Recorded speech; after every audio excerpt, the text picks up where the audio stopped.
win or tie. High expectations for an Alouette franchise that has not won the Grey Cup since '77. The Ticats will have a cheering section here today, but not since '77. The likes of Peter Dallariba, Dickie Harris, Wally Buono, Glenn Weir.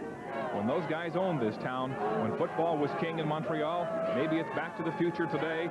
The Eastern semifinal as the CFL playoffs get underway, and we're set for the opening kickoff. Let's join Don and Dave.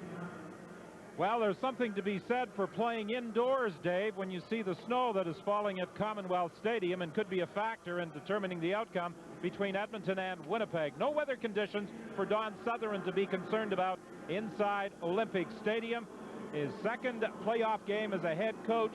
He lost his lone playoff game last year to the Calgary Stampeders, a team he was an assistant coach with. Bob Price has done a remarkable job this year. His first playoff game as a head coach, he took over the Baltimore Stallion team that came to Montreal with only about a dozen players who were on the championship team from last year. His squad got off to a very slow start, losing its first 3 games. But I think he deserves a lot of credit for the turnaround that has seen them compile a 12-6 record. I think you're exactly right, Don. There's a tremendous amount of adversity faced this ball club when they began the season. Defending champions was the label that was hung on them, and they come back with a significant amount of players that had departed to different parts of 2 countries. So he came back, laid a lot of the dependency on top of Tracy Ham, and Tracy's answered the call for him in grand fashion. And then they've been able to get Pringle and Peyton back in the fold, and they're a championship driving team. Indoors, the coin toss is not as important as it can be in outdoor weather conditions, and the Montreal Alouettes' Terry Baker will prepare to kick off. Sam Rogers is back in the lineup of the Hamilton Ticats. Don Sutherland was telling us, Dave, that one of the reasons he wanted Rogers in the lineup as a punt and kickoff returner was to take some of the workload off Matt Cody, who is so valuable as a pass receiver. Yeah, you can't afford to lose Cody on one of these special teams plays. He's going to be such a factor for him offensively. You don't want to lose him on a play that's going to last 10 seconds in a game. Terry Baker preparing to kick off. Bob Price speaks very highly of the job he has done this year in a kicking capacity for Montreal. And this is Rogers on the kickoff return, and he's down at the 25-yard line. That was a run back of 15 yards, and it will be 1st and 10, Hamilton at that point. Last week, the starting quarterback for Hamilton, Anthony Calvillo, did not finish the game. He suffered a concussion, but he said it will have no effect on his performance today.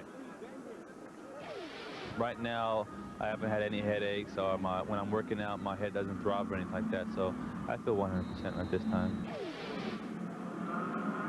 And if the Ticats are going to have success, number 13 will be a key. The last time they met in the overtime loss, he passed for 542 yards.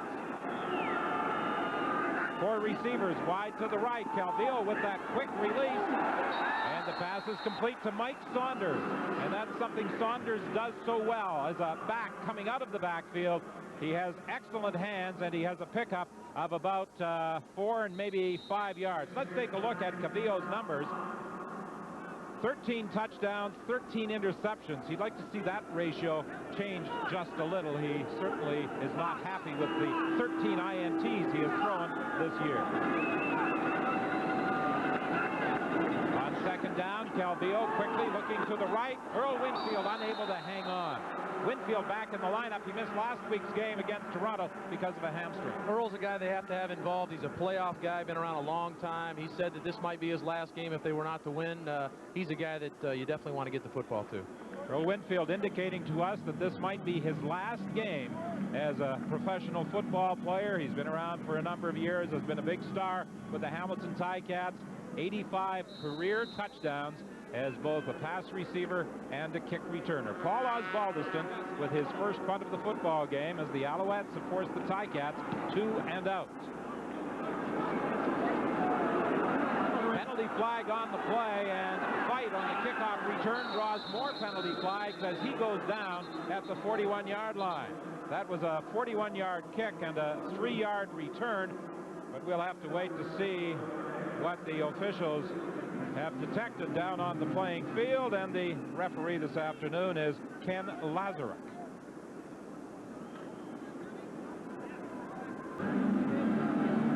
Well, there was a flag prior to the ball being kicked, and this usually indicates a substitution problem of some sort. And then there were flags on the kick return. Let's listen to Lazarek. Legal ball.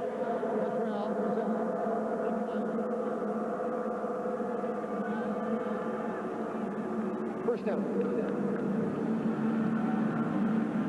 So it will be 1st and 10 for Montreal back at the 29-yard line. Tracy Ham has had an outstanding season.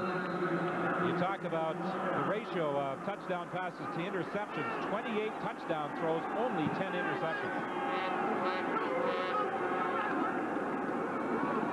Handoff straight ahead to Rush. Rush in the lineup, replacing Mike Pringle. And he will pick up about 4 yards. This is immediately what they wanted to try to do, Don, is they wanted to try to establish the running game. Tracy said that it will not change their game plan with Mike Pringle out. They're going to continue to try to pound Rush at the Ticat defense and try to respect the run. Tracy Ham, number 1 in passing efficiency, 98.2%. He has really matured as a quarterback in the Canadian Football League. Second down play. Ham straight back, and this one was almost deflected by Armstrong into the hands of Lewis and then back into Armstrong's hands, but it goes as an incomplete pass, and it's 2 and out for Montreal. That was a poorly thrown ball. Tracy had Armstrong coming across the middle versus man coverage. He comes underneath, climbing, he has his man beat, the ball just thrown behind him.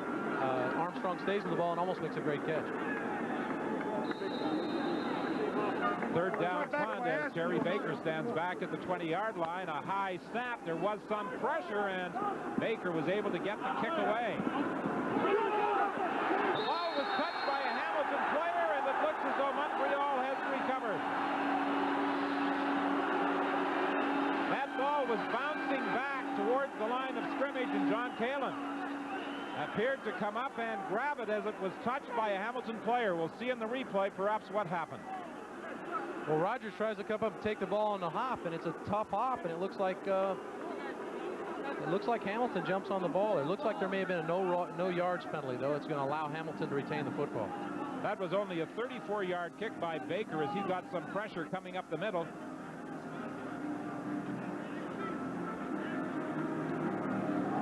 And it would appear as though there is going to be a no yards penalty against Montreal, judging by the reaction of the Hamilton players. You know, that's something that Coach Southern has been concerned with is Rogers' ability to field the football off of the ground. He's had significant problems throughout the season. If he's able to catch it, he's fine, but it seems like he makes some bad decisions trying to field it off the hop. Fans at Olympic Stadium don't like the call. Bob Price isn't really enamored with the decision either. But it will be Hamilton football, 1st and 10 from the 46-yard line.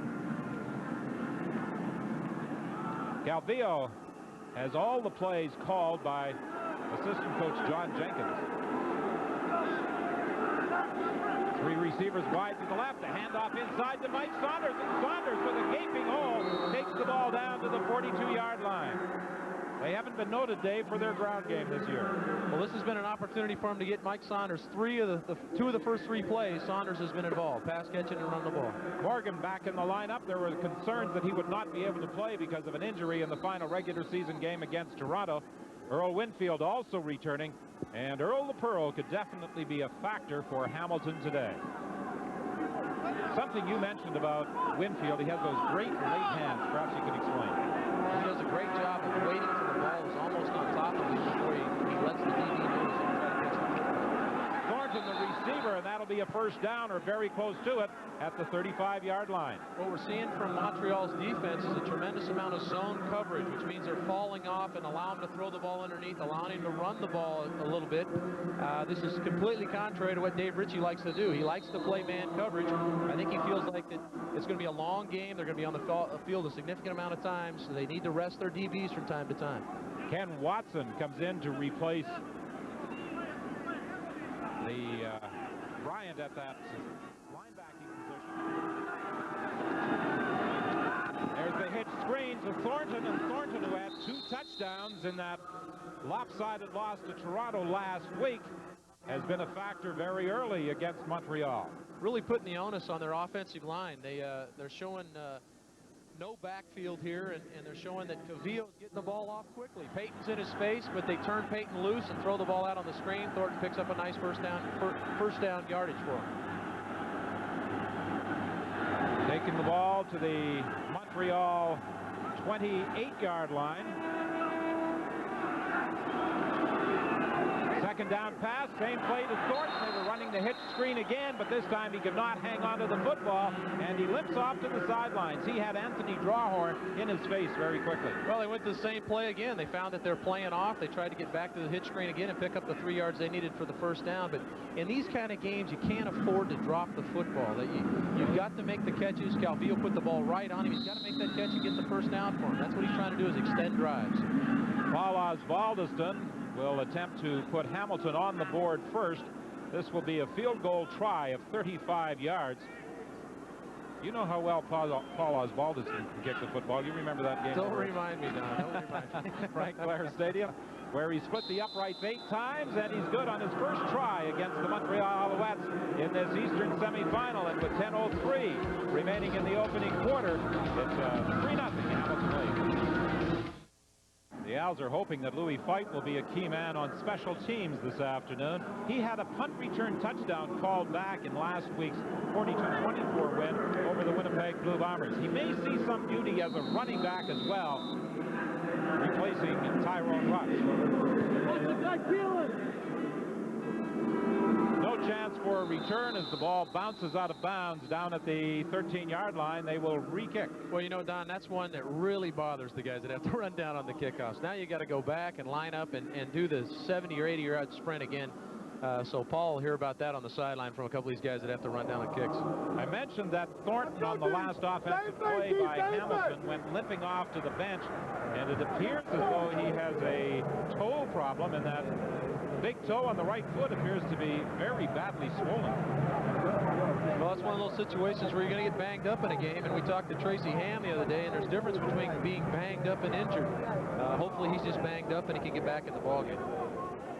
Yeah, banged up means you're probably going to play. Injured means you're out of the lineup. Injured means you probably should be standing and watching, which is what Mike Pringle's doing for Montreal right now. Pringle was hoping as late as last night that he might get into the lineup. But Tyrone Rush is going to be the running back, and he is the ball carrier on this return as he goes down the sidelines. And Rush with an excellent run back to the 40-yard line of Hamilton. A 52-yard drop for the ex-Hamilton Ticat. This is a great job of setting the wedge on the kickoff return. Rush takes his time, allows it to develop, and then hits the sideline with the speed that he has. Here it is right here. Watch him let the wedge develop. He slows down, gears down. There's a great block from Souls. He finds the crease and gets behind a little wall there, and suddenly he's in the daylight. And this guy makes his living running the football. Ironically, he became expendable when Mike Saunders left Montreal and went to Hamilton, and Tyrone Rush wound up with Montreal. Ham with excellent protection, all sorts of time, throwing deep, and he overthrew Chris Armstrong, who was heading for the end zone.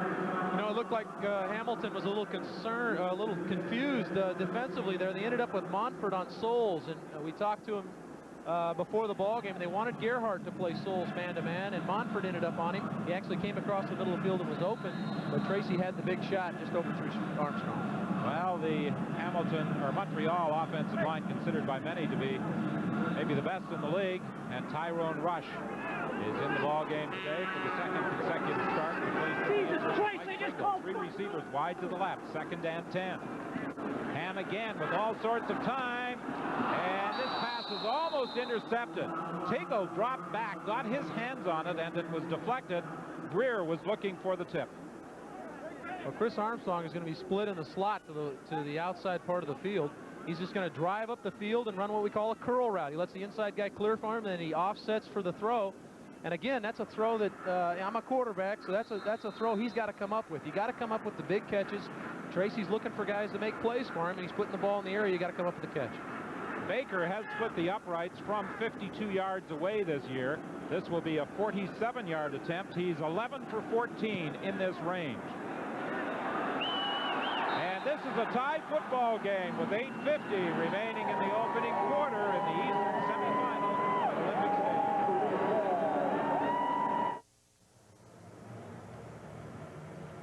This was the scene October 5th. Mike Pringle fumbling the football, hyperextending his left arm. We've since learned that Pringle also dislocated the elbow. He missed last week's game with Winnipeg and is on the sideline suffering here this afternoon, watching his Alouette teammates. Mike, was there any chance you thought you might be able to play here today? Yeah, I'm definitely suffering. I'm not suffering from pain. I'm suffering from the frustration of not being able to be out there helping contribute to hopefully a victory. So this is a gamble for you. The doctor's telling you sit out. Maybe you'll be ready for next week, but you got to win this game before there is a next week. Yeah, exactly. I would have been able to play this week. The doctor said that I would be a lot stronger next week. So I had to take the gamble, and I think we have a lot of veterans on this team that have been in this situation before, and I think they'll do well out here and guarantee me a next week. I understand you're awfully sore. Mike Tyson lost last night. Oh, I'm still sick to my stomach. What happened, Mike? What happened? Yeah. Thanks, Mike. All right, get well soon. Don? Well, another Mike Saunders took that little shovel pass inside for a gain of about 8. But, David, you were watching that heavyweight fight last night. You were cheering for Holyfield and Pringle for Tyson. An interesting battle that took place down in Las Vegas. And here, Alfred Payton, who was also watching that bout, is in there to prevent the Ticats from picking up a first down. That's been a bit of the Achilles heel for Hamilton. They have not been able to run the football in short yardage situations. Here it is, 2nd and 2. You help to give the ball to one of the top backs in the league, and he can punch it in and get the first down. They've been doing a good job of keeping themselves in 2nd down and 3-4 yard situations. They're just not picking up the first down when they need to. Well, Alfred Payton, who has never seen a camera or a microphone he didn't like, yesterday was talking about how the Alouette defense would control this football game. And he came up with a big 2nd down tackle. Excellent punt by Paul Osbaldiston. Fight on the return, and Fight runs into one of his own men, but gets away. Only Osbaldiston can stop him, and he knocks him out of bounds. Once again, a great job of setting up a wall for Fight, and he does a great job of being patient. I think a lot of times returners are not patient with the return. Let's watch Fight. Watch him be patient. He sets up the wall. Now he gets to the outside. Hensey makes a good block for him. Here comes Spencer McClendon down to make a block. Montana's there, and there's the wall. Charlie Gordon's there to seal it for him. And Osbaldiston's the last hope for defense for Hamilton. They punch him out of bounds. Special teams have played a big role already for Montreal. A 47-yard return for Louis Fight. 1st and 10, Montreal in the 3-3 football game from the 51 of Hamilton. There's the toss to Rush. And Rush goes airborne and bounces his way forward for a gain of about 8. That's just a great run by Tyrone Rush there. They actually had that sealed off. The playoff statistics for Tracy Ham show that he has thrown the football for 5 touchdowns. And he would like to see his 1996 season extended 2 more games next Sunday against Toronto in the Eastern Final and into the Grey Cup game in 2 weeks' time at Iverwin Stadium in Hamilton. 2nd and 3, the toss to Rush again, and Rush doing an outstanding job of running the football, gets another first down. This is the exact attack Tracy said they were going to go with. They're going to bring their weak side slot receiver over to the wide side of the field, leave that big hole on the weak side, and toss and run the ball weak. Watch the offensive line come off here. He's got Michael Souls out in front. Neil Fort seals it for him, and he picks up a nice 10-yard gain. 1st and 10. The ball is at the 36 of Hamilton. Ham fakes inside with time, looking to go deep, and now he's going to be brought down by Jesse Small. Ham had all sorts of time, but I think you can credit this sack to the secondary. They did a good job of covering downfield. They did a great job covering downfield. Had man coverage on, good play action fake, but tremendous coverage downfield by the Hamilton secondary. And Jesse Small was able to get through and bring down Tracy Ham. Initially, great protection, but credit Hamilton. They stayed after him, and finally they got to Tracy, and they were able to drop him for a big loss. Philbrick goes out on this 2nd down play. The extra defensive back, Sam Rogers, comes in, looking to dump it off over the middle, and it falls incomplete. Rush is the man that Tracy Ham was looking for. Ham has yet to complete a pass in 4 attempts. Well, they're trying to set up a screen pass there, trying to get a couple of linemen out in front of Rush and let him go. Zone coverage, people dropping off in coverage for Hamilton. They were able to rally up. Wasn't a real well-run play. Looked like the line in the back were kind of out of sync as far as timing goes there. Terry Baker, according to Coach Bob Price, has done an excellent job this year of positioning the football.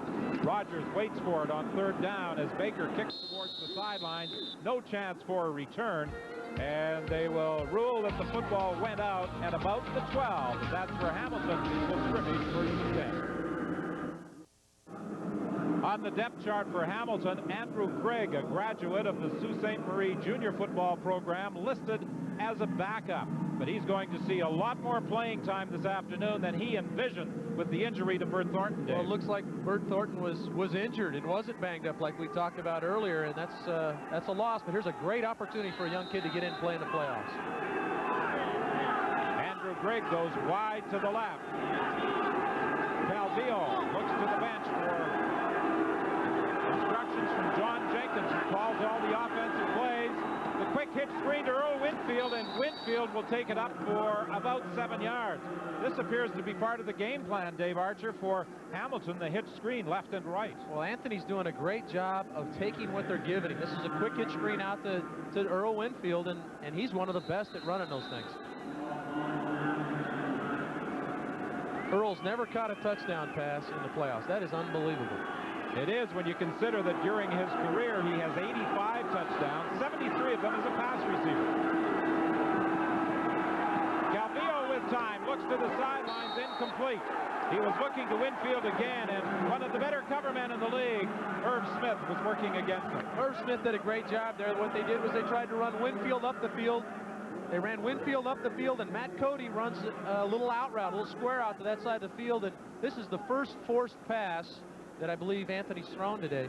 Calvillo's done a good job of distributing the ball, but he actually had Cody open for a 1st down. And at that point, when you're backed up in your own end, you want to make sure you move the chains. Don't give the field position away in a close ball game like this.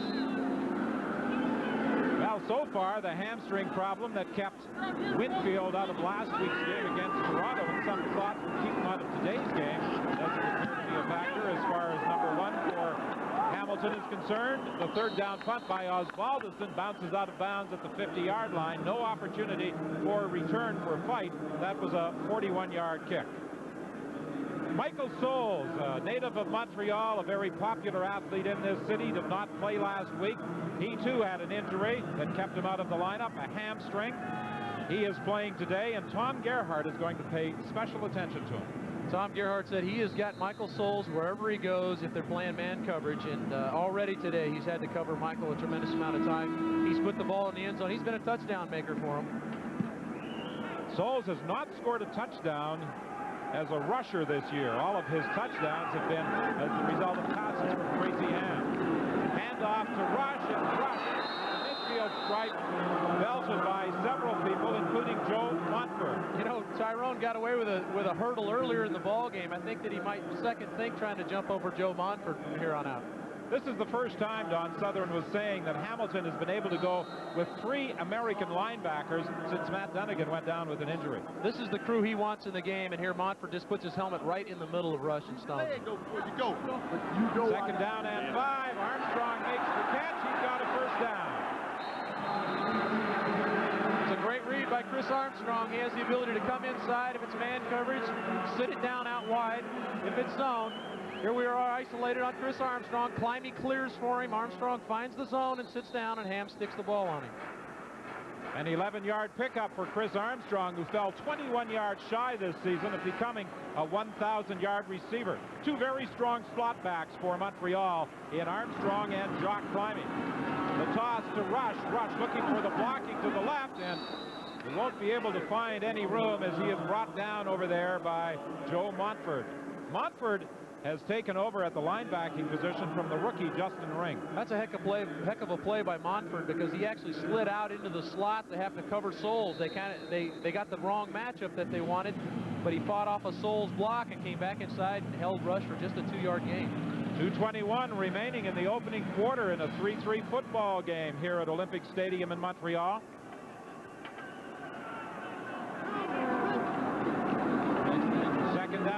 Tracy Ham looking over the middle. Excellent move by Lewis, but it draws a penalty flag. The pass was intended for Climbing. Well, this is the first time that they try to come after Tracy Ham, and Tracy saw it, and he saw the middle of the field was open. Safety got out of the middle of the field.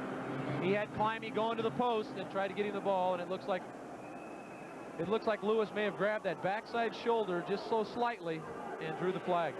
It looked initially as though Lewis had made an excellent play to knock down the pass, but the official there threw the flag, much to the chagrin of Coach Don Sutherland. Forward pass out there. Hamilton, 17, first down Montreal. Tracy gets pretty good protection, even though it's a blitz. He gets the ball off, and you see Tom Gerhardt come in there and stick his head in. There's Tommy coming clean, but that's what Tracy does so well now in his career, is he doesn't run out of there. He stands in. He's going to take a shot to try to make a play for his team. First and 10. The ball is at the 32-yard line.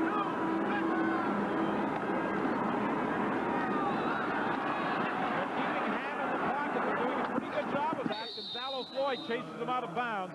And Dave, that was part of the game plan, to keep Ham from getting to the outside. And when he did get outside, Don, they wanted to string him to the sideline, not allow him to square his shoulders to be able to throw the football downfield, and that's exactly what they were able to do there. Now you're looking at second down and 13. Looking back at the interference penalty a play ago, Climbing sets his guy up. He realizes the middle of the field is right there. You see Lewis reach around and grab Climbing by the backside shoulder. Oftentimes, that's where the flag comes in pass interferences. He's defended himself from letting the guy get by him, but he wants to make the play, so he ends up grabbing the shoulder pad. You talked about Tracy Ham getting set to square his shoulders as Brett Young is receiving treatment down in the playing field. And we'll discuss that in more detail when we return with 1:42 left in the opening quarter. David Archer, the quarterback for the Ottawa Rough Riders, is our analyst for this afternoon's game. And David, you talked about Ham squaring his shoulders. What exactly do you mean? Well, it allows Tracy to throw the ball anywhere on the field. If he's running sideline to sideline, he really has only the throw with the direction that he's going. Second down play, and again Ham's in trouble, and down he goes, and it is Jesse Small once again. The second time that Small has been in on the Montreal quarterback. You know, there's been a lot of talk about how good Montreal's offensive line is, and rightly so, and maybe so much, a lot of attention has been paid to Carter and Peyton on the defensive side for Montreal, but this front four for Hamilton is doing a heck of a job. Here Small just splits the tackle and the guard and just goes and gets Tracy Ham, and that's one of the most mobile quarterbacks in the league. This is a heck of an athletic play. Third down punt by Baker, and again Small was trying to put some pressure on. The punt will sail into the end zone for a single point. Greer concedes the single point.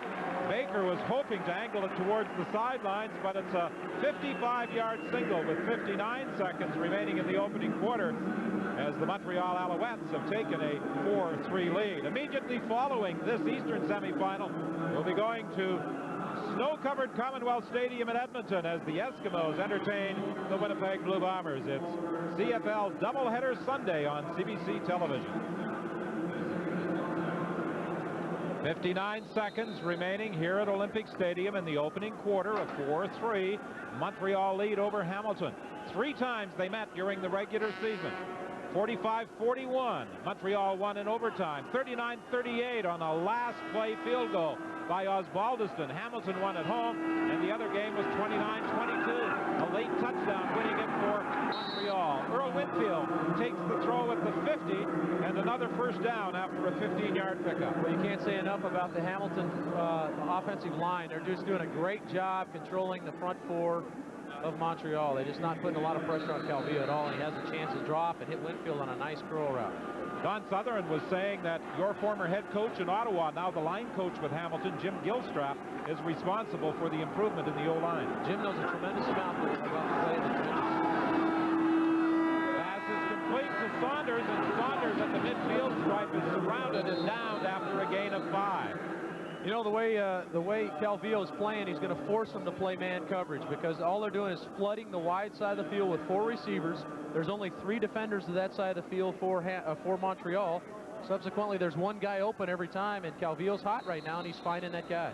As a quarterback, is it easier to read man coverage than zone? It is a lot easier to read man coverage in zone, especially if they're playing off like this. They're trying to disguise a little bit, but Anthony's picking it up right away.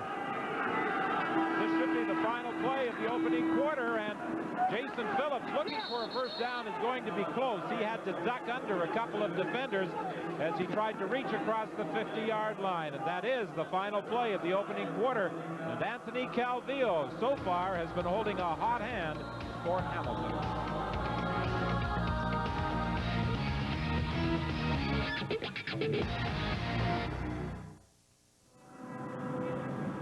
Well, the skies are trying to clear over Montreal, but believe me, for the last 2 days, this city has been hit with a downpour. Had that been the white stuff that's falling at Commonwealth Stadium, you wouldn't be able to move in Montreal. No, I think that I saw some of the animals beginning to pair up. Statistically, in the first quarter, the Hamilton Ticats have been able to pass for 63 yards. Tracy Ham only for 11. Now, net yards for Montreal, just 14. And that's the result of 3 sacks. Twice Jesse Small has been in on Tracy Ham. But the return yards have been responsible for the 4 points that the Montreal Alouettes have. First and 10 to start the second quarter. Fake inside by Calvillo. He has a tendency to try and go deep, and he was looking down the sidelines for Mac Cody, but didn't have an opportunity to get the ball to him as Doug Peterson was on top of him. Well, we thought that Grant Carter and Alfred Payton would play a big role in the game today, and here's Grant Carter. They have a little bit of a bootleg on. Grant gets hooked just a little bit there by Creefo, but he fights across it. Great athlete, throws the guy off and gets on top of the play. John Jenkins, the offensive coordinator, signaling plays in to quarterback Anthony Calvillo. Second and 13, Calvillo rolling to his right. He's going to be pressured from behind, and down he goes. Grant Carter, who shared the league lead in sacks with 15, gets to the Hamilton quarterback. Well, once again, Grant Carter steps up his game. They pretty much controlled Payton and Carter most of the ball game so far, and Carter makes back-to-back plays. Here Carter coming off the wide side. Just continues. He's got great speed. The ability to close by their 2 guys, their 2 outside guys, Carter and Payton, is incredible. They just get to the passer so quickly once they get around the tackles. You know, when you see these players after practice, the defensive linemen, some of the offensive linemen, the size of these players playing hacky sack, you realize just how agile they are. This is Fight on the return, and Fight gets another hole, and then down he goes at the 26-yard line. Yesterday after practice, Fight, one of the fastest men in the league, had a foot race with Alfred Payton, and it may come as a surprise to some of our viewers that Payton won it. Payton won it with a bad hamstring. With a bad hamstring. I'll tell you, Fight was just 1 block away from getting to the wall again that we've talked about on his first 2 returns, or at least Tyrone Rush's return and his previous punt return, for making that a big play, and I think he would have scored. He'd have been able to get to the wall. I talked about the agility of the big man. Mike Withacombe, the center, I think is one of the organizers of that daily ritual, the hacky sack game after practice. You know, Grant Carter isn't very good at that, though. I watched him. He's not very good. Inside, Rush is upended. When he initially was with Montreal, before going to Hamilton, one of the problems he had, I think, Dave, was that he tried to run over people instead of trying to run around them. Mike Pringle is the guy who can run over people. Yeah, I think that he sold himself short on his ability to make people miss, and I think he's gotten to some of those things. When you play with Mike Pringle, he makes you try to run over people. That's just the way he is. Second and 9. Ham looking over the middle. He's got Armstrong open. Armstrong lost his balance, but struggles to the 54 of Hamilton.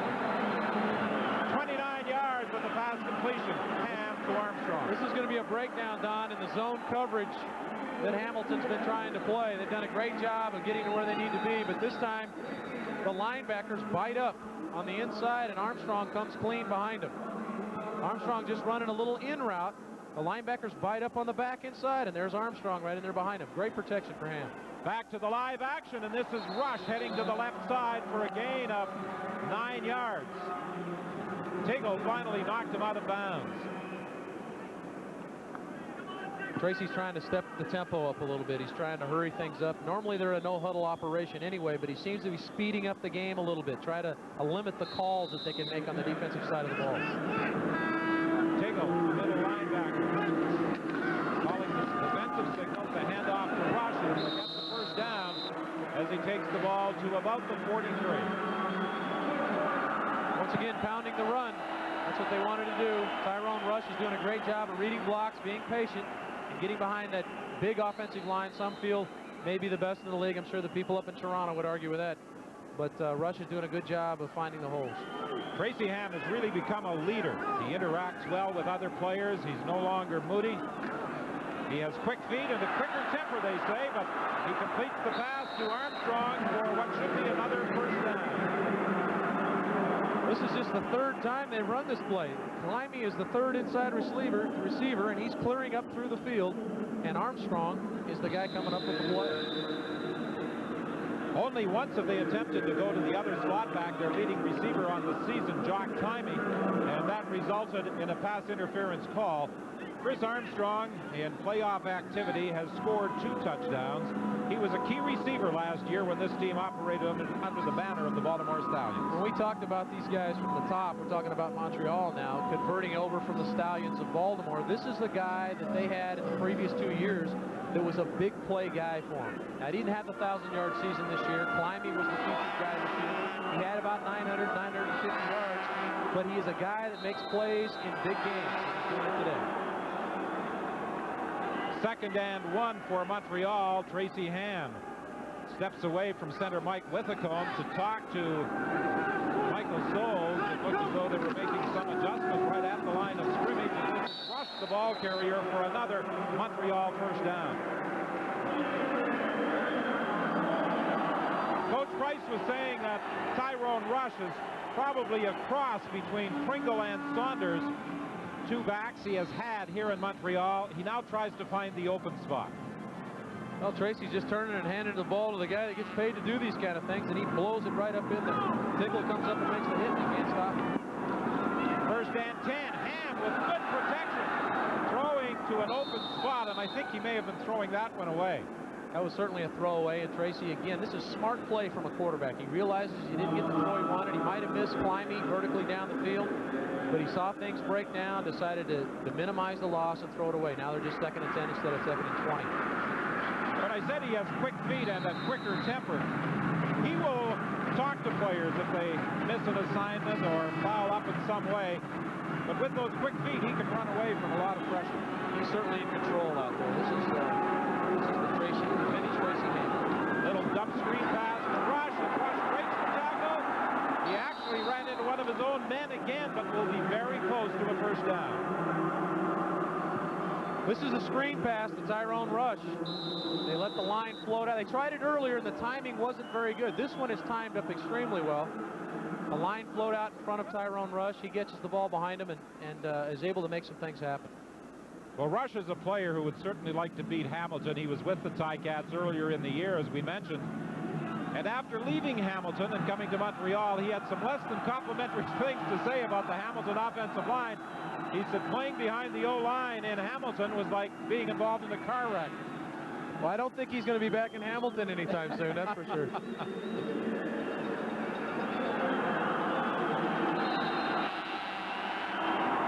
this is the 3rd down gamble for Montreal, the leader of the CFL this year in the giveaway takeaway category, and Rush is going to be close. The ball comes loose. Hamilton claim they've got it, but the official there rules that it is Montreal's football. Bob Redikoff, the umpire, was right on the spot to make that call, but it looks as though it's a first down Montreal, as they were fortunate there. What a great job by Philbrick to split the block and hit Tyrone Rush right in the backfield, but give Rush some credit. Spins off, the ball does come loose, but it looked like he got it back himself. He's hit dead in the backfield, 2 yards deep in the backfield, but there's a Mike Pringle type run, and that's what you pick up from that guy. You realize the toughness of having to play that position. Well, as I said earlier, you watched the fight last night with Pringle. He thought last night that he might even convince the coaches that he could play. Ham is under pressure. He gets away, tries to throw, and the man who touched it is Dixon, an ineligible receiver. I think you're going to get an intentional grounding here, Don. I really believe he was under heavy pressure. I can't recall this year Tracy Ham being under as much pressure as he has been early in this football game from Hamilton. Hamilton's done a great job up front. Tracy's trying to get a lot of people out in the pattern. When you start throwing 5 guys out in your pass pattern, it lends to some bad protection, and they're bringing enough people to put some pressure on him. He had Climby open down the middle that time and wasn't able to get the ball off to him. Eligible receiver, Montreal, decline. Intentional grounding, Montreal, number 8, second down. They called 2 penalties. The ineligible receiver, Mark Dixon, of course, could not catch the football. And intentional grounding. Joe Montfort comes clean on the blitz. Tom Gerhardt's right there. Those are both linebackers, so you see that they're bringing extra people, which means receivers are being covered man coverage, and the safety is probably having to cover a running back, which means the middle of the field is open, which lends itself to big plays, but Tracy needs to have the time to be able to get the ball down the field. Is this a vastly different defensive scheme that Hamilton is throwing at Montreal today? I think they're showing some things that they haven't shown in the 3 previous ball games.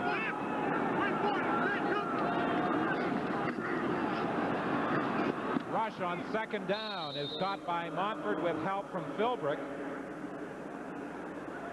And that means that the Alouettes will send out their field goal unit.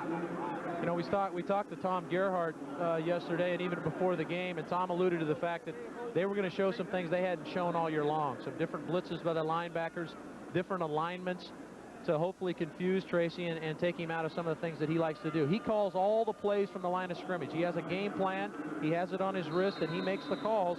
And at this point, they've been able to confuse Tracy Ham. Coach Southern was also saying that one of these days, Tom Gerhardt is going to make an excellent coach because of his understanding of the game. Tom, a very smart player. Baker's field goal attempt, and it is good. With 8:20 remaining in the first half as the Alouettes lead it by 4 points.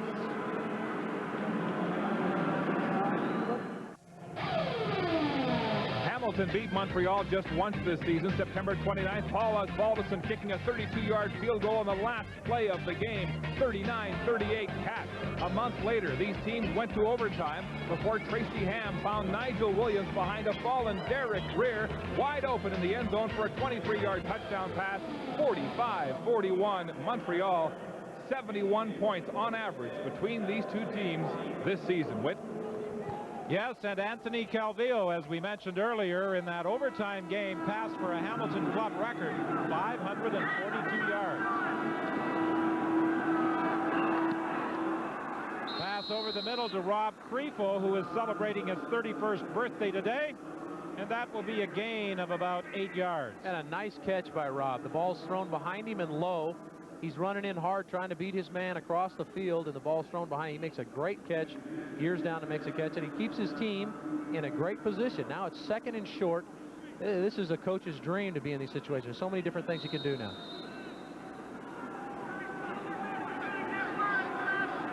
Calvillo has completed 9 of the 12 passes he has thrown thus far.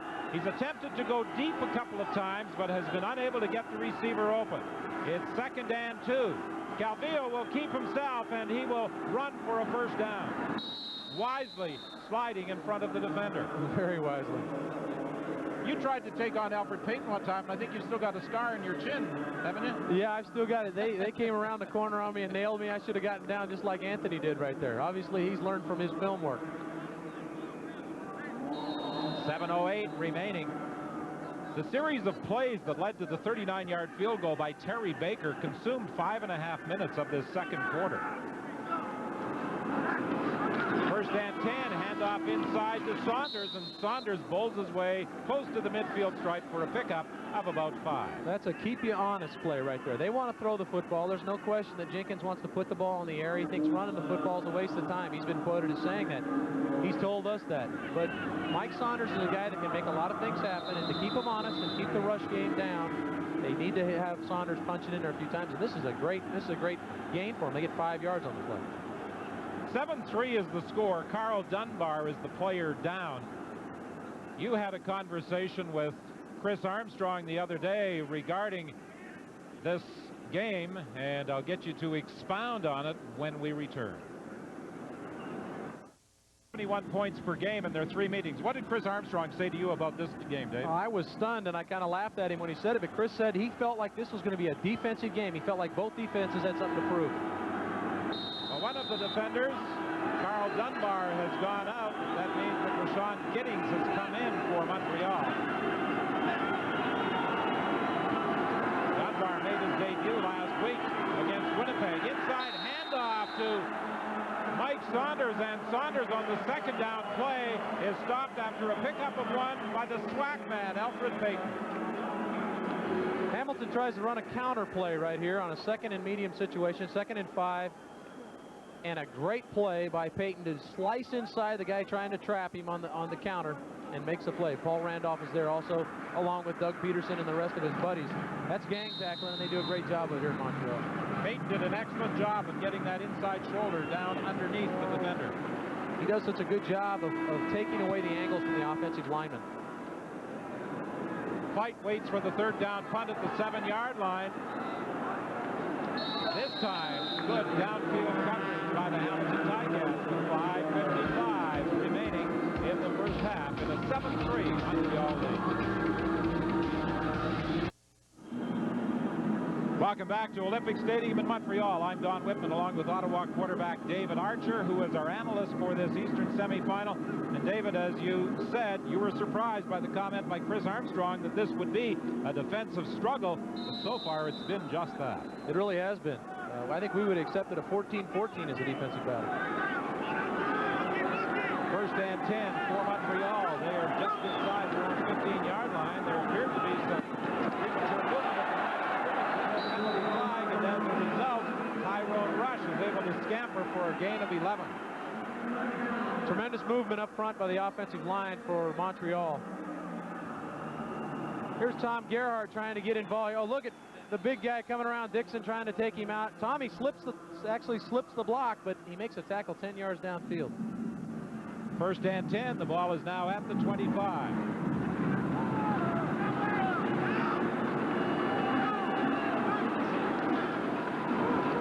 And off to Rush again. And Rush picks up about 7 yards. You know, in the 2 previous games, the 39-38, 45-41 game, Mike Pringle had great success running against the Hamilton Ticats, and Tyrone Rush so far in this first half has picked up 65 rushing yards. Well, it looks like Tracy has done a little of his leadership thing on the sideline, and he's told the offensive line, hey, this game's in your hands. You got to come off the ball and let us run the football. He is staying with the ground game, and Rush will pick up another 1st down. Ham has thrown the football 10 times. He's only been able to complete 4 of them, 3 to Chris Armstrong. Tracy told us that one of the things he likes to do is make a team stop what they do well. And here they are running the football. This is that big offensive line coming off, getting under the pads of Tiggle and driving him out of here. A lot of times you like your offensive line to take that first level of D-line and drive them into the linebackers, and that's what they're doing.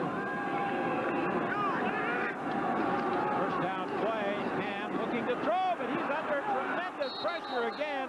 And Montford was there along with Gonzalo Floyd. It almost looks as though Hamilton has Montreal's game plan. They've called the blitz on perfect occasions. Here they come again. Here comes Montford. Montford comes clean. Gerhardt coming from the left side. There's nobody to block those people. They're doing a great job of timing their blitz opportunities. And they've had Tracy running around back there with no place to throw the football or no place to run to for the majority of the game. Well, one of the big things about Ham's quarterbacking skills the fact he can get outside and is such a threat to run the football. He hasn't been able to get outside. He'll try now, and he becomes a threat to run, but he can also throw on the run, and Nigel Williams is the man he picks out at the 35-yard line, but it's well short of a first down. But I think Ham, when we saw the expression on his face, Dave, seemed somewhat surprised at the way Montford came so cleanly through on him for that last sack. Well, Hamilton looks like they've come up with some schemes, what we call stunts, where the linebackers go to one way, the defensive line goes another, that Montreal hasn't seen. And they're having people come completely scot-clean on Tracy Ham, and he hadn't have time to throw the football. Rogers is one of those back, awaiting the punt by Terry Baker. He'll take it at the 39. He had a punt return for a touchdown earlier this season against Winnipeg, but he is dropped at the 45-yard line after a 7-yard run back with 2:54 left in the half. Montreal, where defense has been the strong suit. 7-3 Montreal with 2:54 to go in the first half. Here's what's coming up on our East semifinal halftime show. Scott Oak, Chris Cuthbert, James Curry, and Dave Sapungis bundled up and standing by to preview the Western semifinal, where it's snowing in wintry Edmonton. And might that play into the hands of the Eskimos with their strong defense and running game. And we'll also have the first half highlights here from Montreal. Whit? And here it is quite warm and dry inside Olympic Stadium. Thank you very much. First and 10 from the 46-yard line. Kilvio drills it to Cody for the first time in this football game. A helmet comes off as Charles Gordon was involved in the tackle on Cody. Cody, as a receiver, wants the ball on almost every play.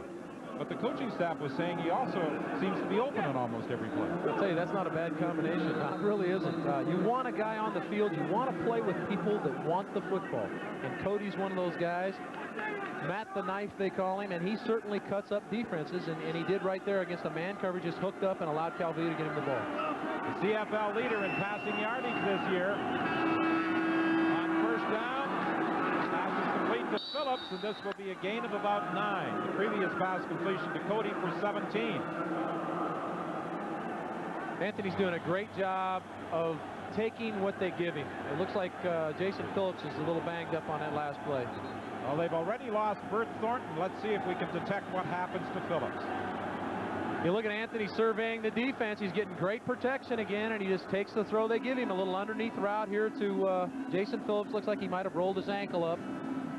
Hopefully Jason can get back in there. He's a guy they definitely need on the field. Well, they lost Ted Long last week. Bert Thornton went out early, and now Phillips is down.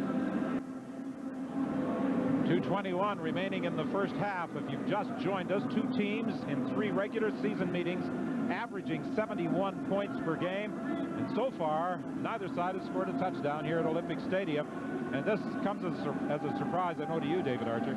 It certainly does. I think these 2 defenses have played well at times this season, but certainly haven't been the Edmontons of the league.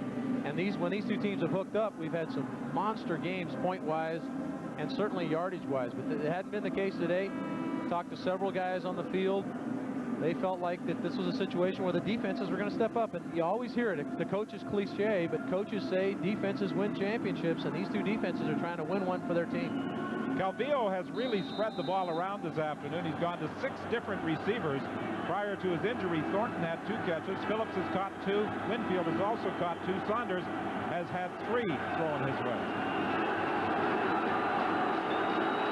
Winfield lines up wide to the right on this 2nd and 1 play. Calvillo will keep. He's going to throw for Winfield. Can't hang on. He was in a battle with Irv Smith down the sidelines, and I think we saw a good example there of what you alluded to earlier, Dave, his late hands. Once again, this is a great effort by Earl Winfield. The ball is thrown to his inside shoulder, and he's looking to the outside shoulder. It's an unbelievable athletic feat to be running down the field, looking over one shoulder and have to glance back over the other. He almost gets his hands on the ball. Anthony put the ball where it needed to be. The defender was outside.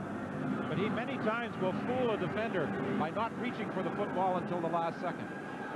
There's a great block by Lee Knight right there on Grant Carter. They're trying to bootleg out of there, get Anthony on the corner. They had already made up their mind at this point to go for it on 3rd and short. That's why Anthony took the shot downfield. Whose number will Calvillo call on his 3rd and 1 play? He gets the ball to Saunders. He's got the first down. Great surge on the right side there. Great surge on the right side. 2 running backs in front of Mike Saunders.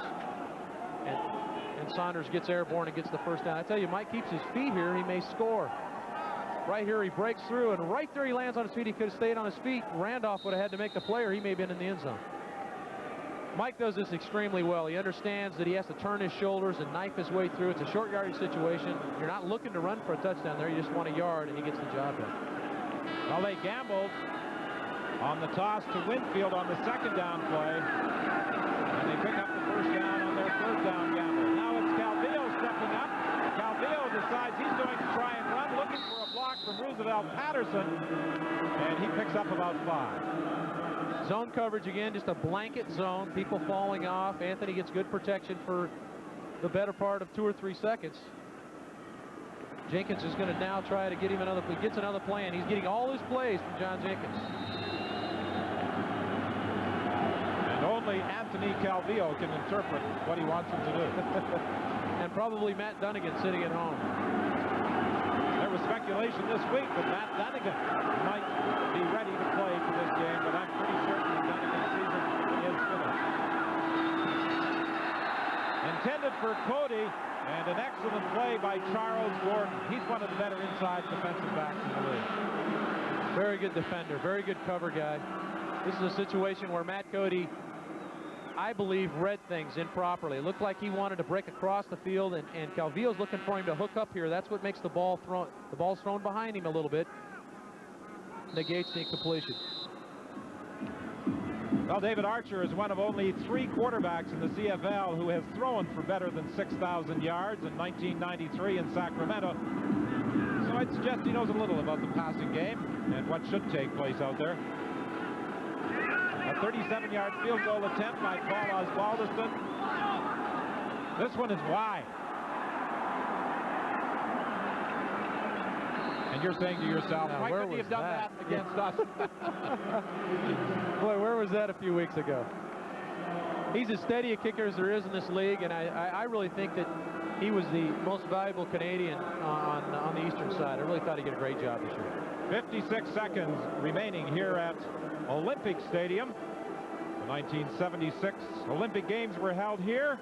2 years later, the Commonwealth Games were held in Edmonton under much different conditions than the Eskimos and Winnipeg Blue Bombers will experience in their Western semifinal that will be coming up immediately following this Eastern semifinal.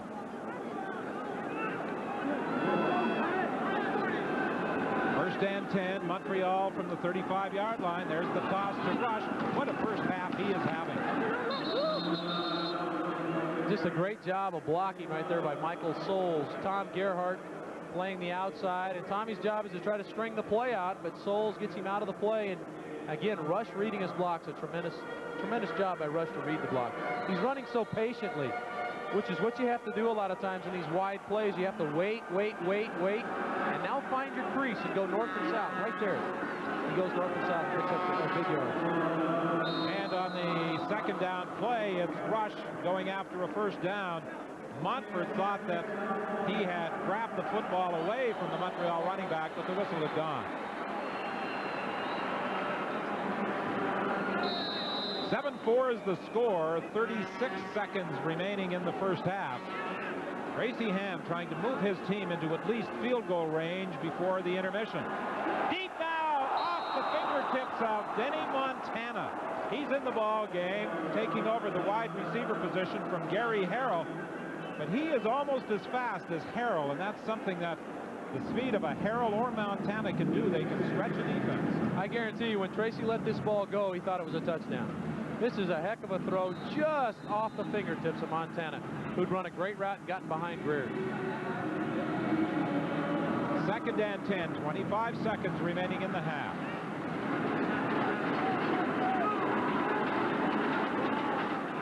Draw play with Rush, and Rush is caught from behind and is brought down at his own 52-yard line. 20 seconds remaining, so the Alouettes will be forced to punt it away. And what might Hamilton try and do with what should be the final play of the half? Well, it looks like they've gone ahead and taken their timeout, which they needed to do to ensure a kick here. hopefully they're hoping that Rogers can get a return for him. And the way Anthony's throwing the football, let him go ahead and throw the football downfield, try to make a play. Well, Terry Baker will have a little time to think. So will Rogers, who is hoping to take this one all the way back. He was inserted into this ball game by Don Sutherland to handle the kicking or the punt return and kickoff return duties, enabling Matt Cody to concentrate on his work as an inside receiver.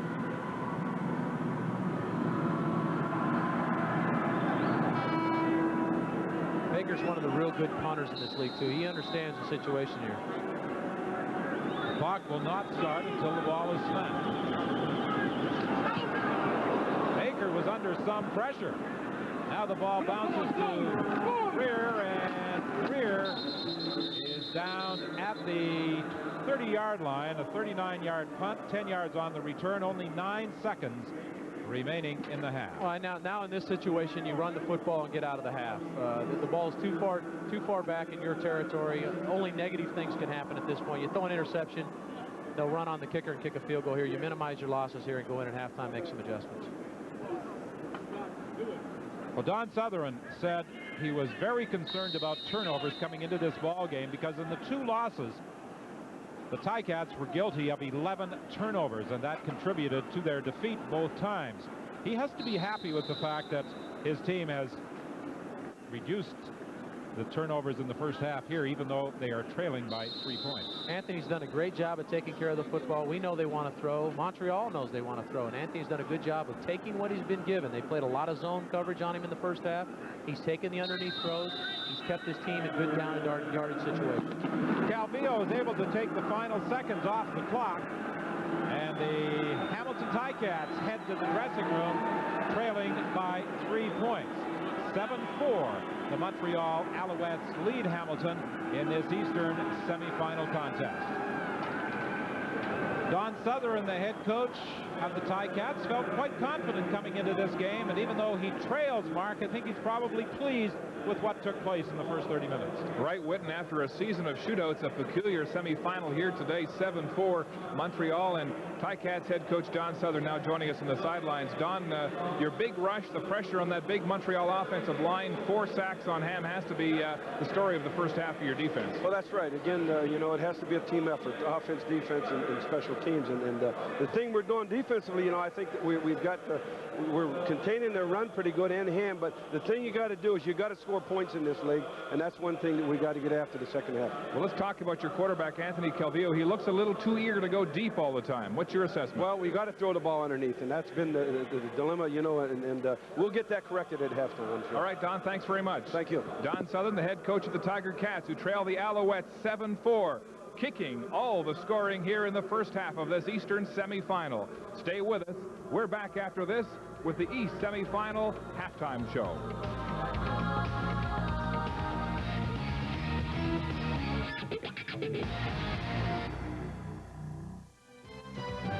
Brought to you. Well, 2 weeks ago at Olympic Stadium, the Alouettes and Ticats engaged in an overtime thriller through half of the East semifinal. They're close. Montreal leading by 3 here in Edmonton. The grounds crew is still hard at work. The Eskimos and the Bombers are about 90 minutes away, and we do not expect the snow to let up. Welcome now to our halftime report. Dave Sapunjas of the Calgary Stampeders is our game day analyst. And David, you're not surprised that the Owls and Cats are close. No, it's a great game so far, and I said at the start of the broadcast that I thought Don Sutherland would have his defensive players prepared, and they certainly are.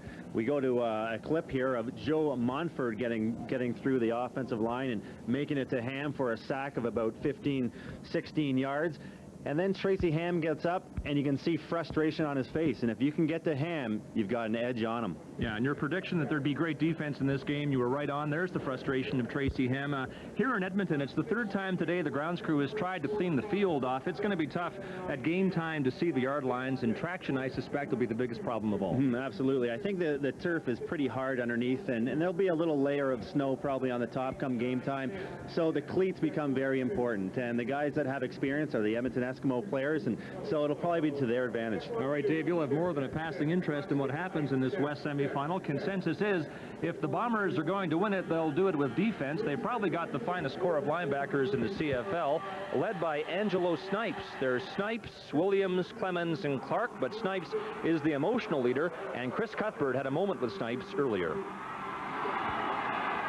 Angelo Snipes led the league in sacks this year with 15. You come into the game as underdogs. Can you use that role to your advantage?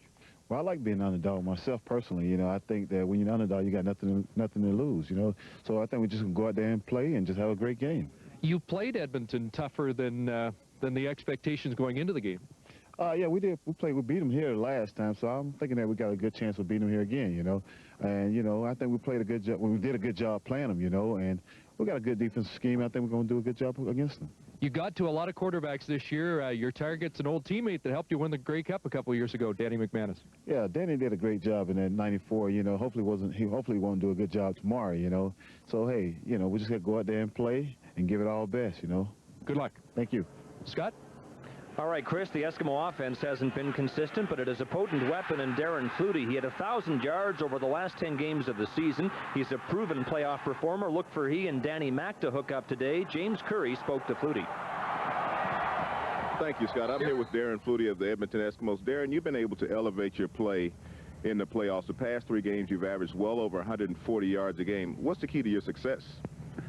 Well, I think it all goes back to my first playoff game I had in '91 when I played in BC with Doug. I had one of my worst games as a professional or as a football player. I dropped a couple balls, a touchdown, fumbled, a kickoff return, and ever since then, when I get to the playoff time, I remember that game, and in a sense, I try to redeem myself, and I think it goes back to that '91 game.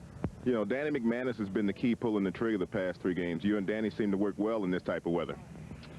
I just think we're a couple guys that, you know, if the weather gets bad, we're a couple guys that will keep fighting and go down to the last play and scratch and, you know, claw our way to whatever we can do. And I think in weather like this, it helps a lot to be a fighter.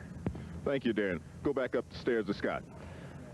All right, James and Dave, you remember Darren Flutie catching a pass to put the Stampeders out of the playoffs 2 years ago at McMahon Stadium. I'm sure you would not be surprised if Darren Flutie was the star in this game today. I'll tell you what, Scott, the Stampeders are more concerned about Darren Flutie than we are Doug Flutie. And I wouldn't be surprised if Darren comes up with some big plays. He's a smart receiver. He knows this field. He'll come up with something great. Yeah, it's a current CFL axiom, maybe, the team with the best Flutie wins in the CFL. So that'll do it for our halftime report from Commonwealth Stadium in Edmonton. When we come back, we'll rejoin the crew at Olympic Stadium in Montreal.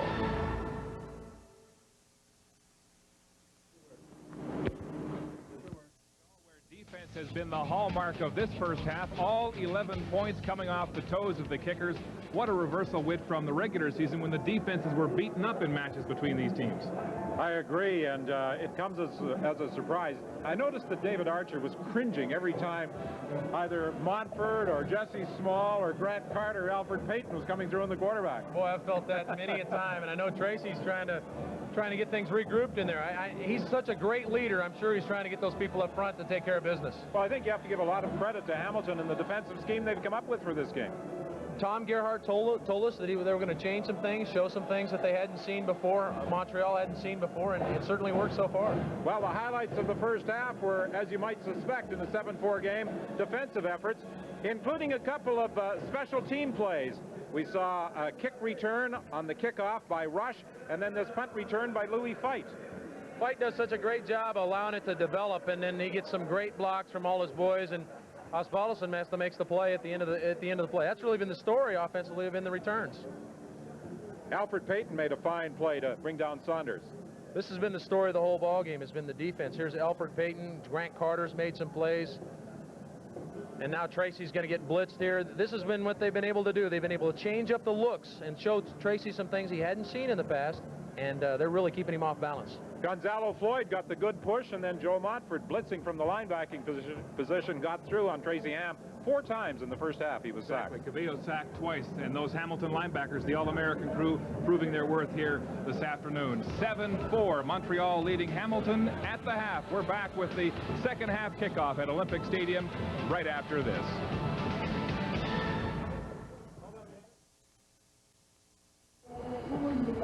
Welcome back to Olympic Stadium in Montreal as we get set to start the third quarter with the Alouettes in front by a slim 3 points.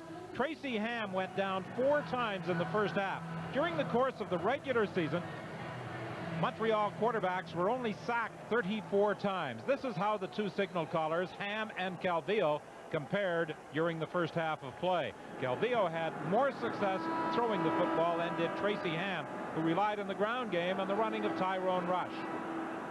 Louis Fight on the kickoff return brings the ball across the 35-yard line and continues down the sidelines, but they rule that he was down at the 37.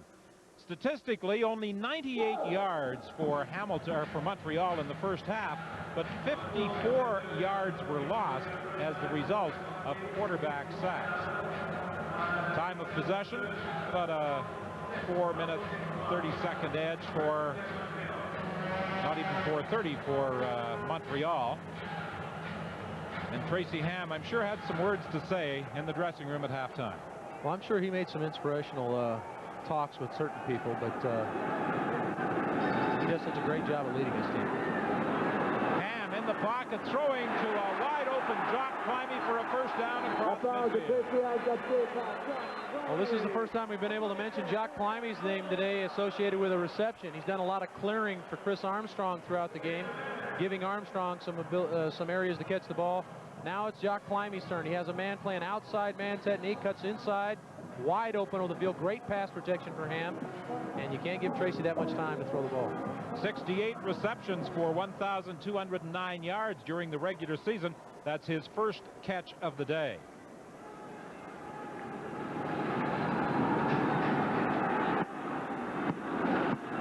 Ham will swing it out on first down to Tyrone Rush.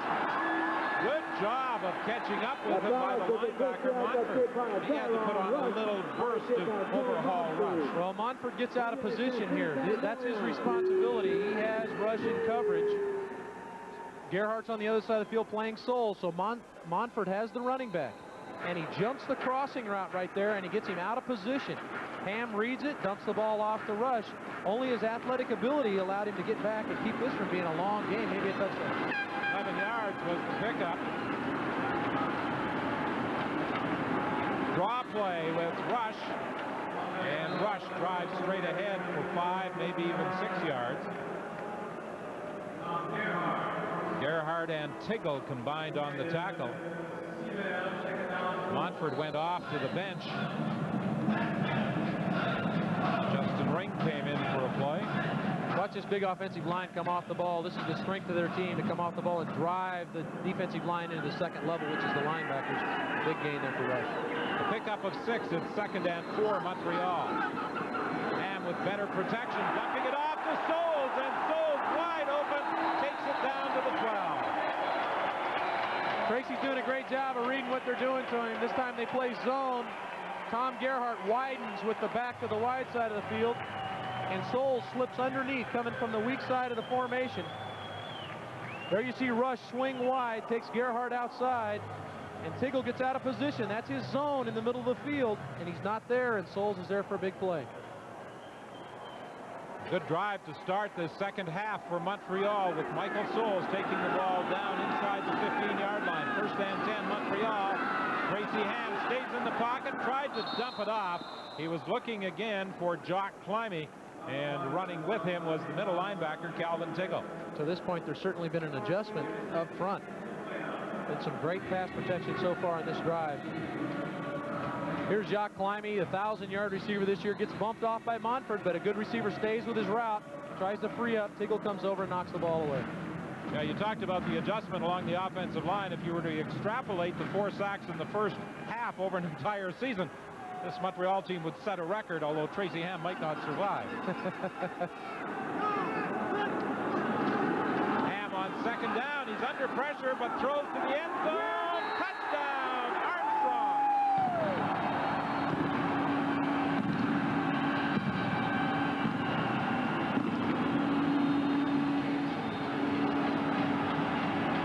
Just good coaching, Don. This is a great adjustment by the coaching staff at halftime to allow Tracy to throw the football versus the blitz. They come after him again like they did in the first half. This time, They get the protection, and he's able to get the ball down the middle of the field to Chris Armstrong. Chris is just running the post route here. There's no safety in the middle of the field. He just runs by Lewis, but the difference is Ham gets the time to get the ball off. He didn't have that time in the first half. Now it results in a touchdown. Terry Baker with the point after. And Montreal enjoys its biggest lead of the football game with 11:17 remaining in the third quarter.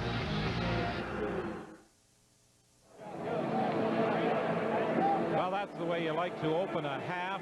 6 plays, 73 yards for a touchdown. And Tracy Ham, who had problems completing passes in the first half, hit on 4 of 5 attempts. The touchdown throw to Chris Armstrong.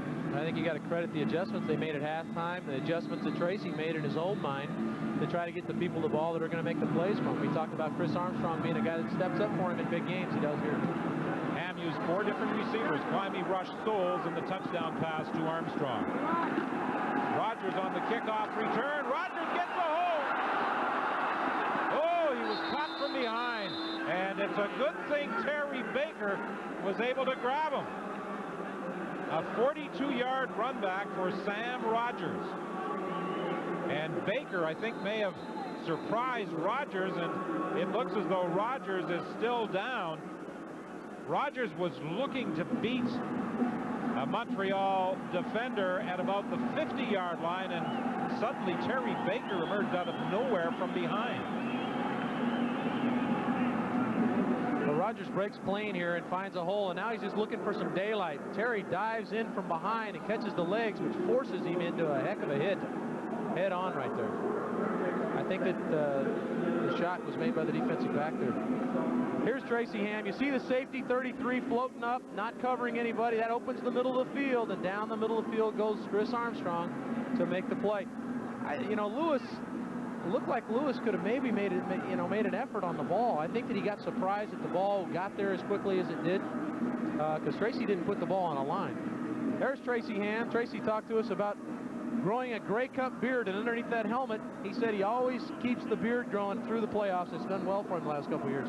Well, it certainly worked last year as he led Baltimore to the Grey Cup championship. Now the good news for Hamilton is that Sam Rogers was able to get off and jog through the bench after that fine kickoff return, taking the ball to the 46-yard line. The pass intended for Cody falls well short of the target. Grant Carter may have produced that result or helped cause Cavillo to throw quickly. Certainly had Grant in his face. It was a quick throw. There you see how Anthony has spread the ball around. That's what you would like to see as a quarterback, seeing everybody involved. That keeps everybody mentally in tune to what's going on. They know they have a chance to catch the big one. 2nd and 10. Penalty flag goes down, and this usually is a holding call, and there is a late flag as Calvillo was taken down hard out of bounds at the Montreal bench.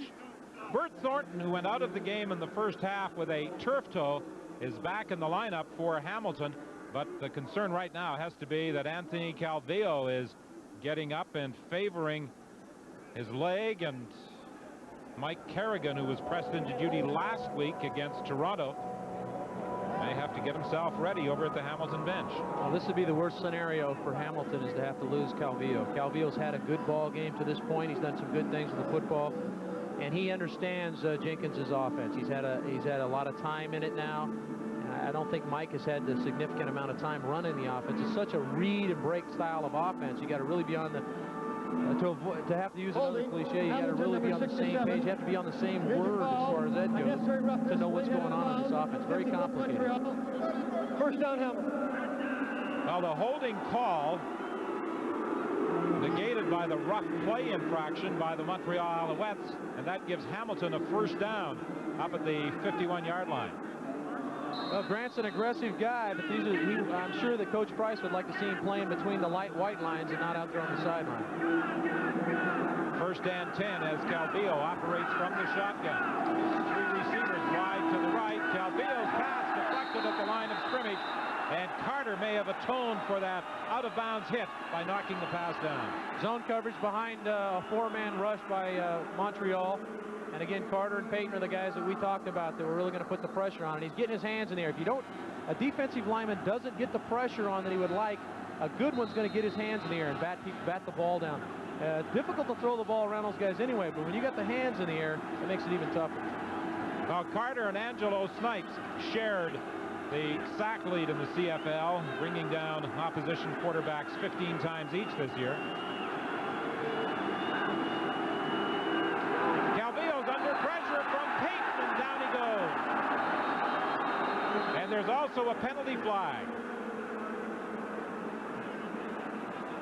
Might this be a face mask call? The way Calvillo is adjusting the helmet, it appeared to be askew. Yeah, it looked like Payton did a great job of winning upfield and got around the corner and then reached in and grabbed Anthony's face mask as he floated up in the pocket. He's going to extend the drive now. So it's just 2 penalties that have extended the drive now for Hamilton. These are the kind of penalties that make you cringe as a head coach. Danger foul, face mask, Montreal, number 57, first down Hamilton. Well, first the out-of-bounds hit by Grant Carter, and then on the other end of the line, the face mask violation by Alfred Payton, and that moves the football down to the 44.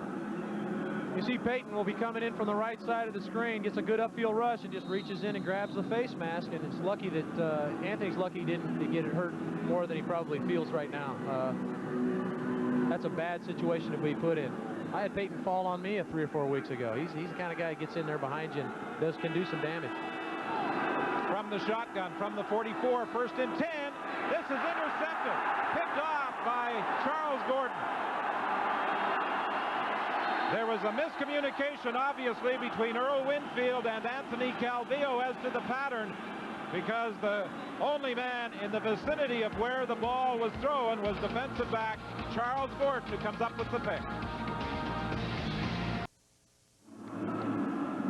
Offensive coordinator John Jenkins feels that someone wasn't interpreting his signal correctly. Well, certainly Anthony has been so sharp today. We know this isn't an overthrow. He's expecting Earl Winfield down the sideline here, and the guy that's most open, Charlie Gordon. Charlie comes over and picks it off. So the miscommunication, we had just talked about how difficult this offense is, and when you change looks, it can confuse your receivers, and it certainly did there. He expected Winfield to be up the sideline. Winfield and Calvillo at the bench discussing what went wrong as Charles Gordon is looked at the Montreal bench, getting a little blackening under the eyes. I guess the lights here at Olympic Stadium are causing some problems. There was movement at the line of scrimmage as Jenkins, Calvillo, and Winfield continue to discuss the play that went awry. This is another indication of Tracy Ham using his leadership, his skills, his experience of the game. Here he changes counts, draws the defensive line, who are obviously anxious to get off the ball anyway, draws them off, and gets now he's 1st and 5. Great situation.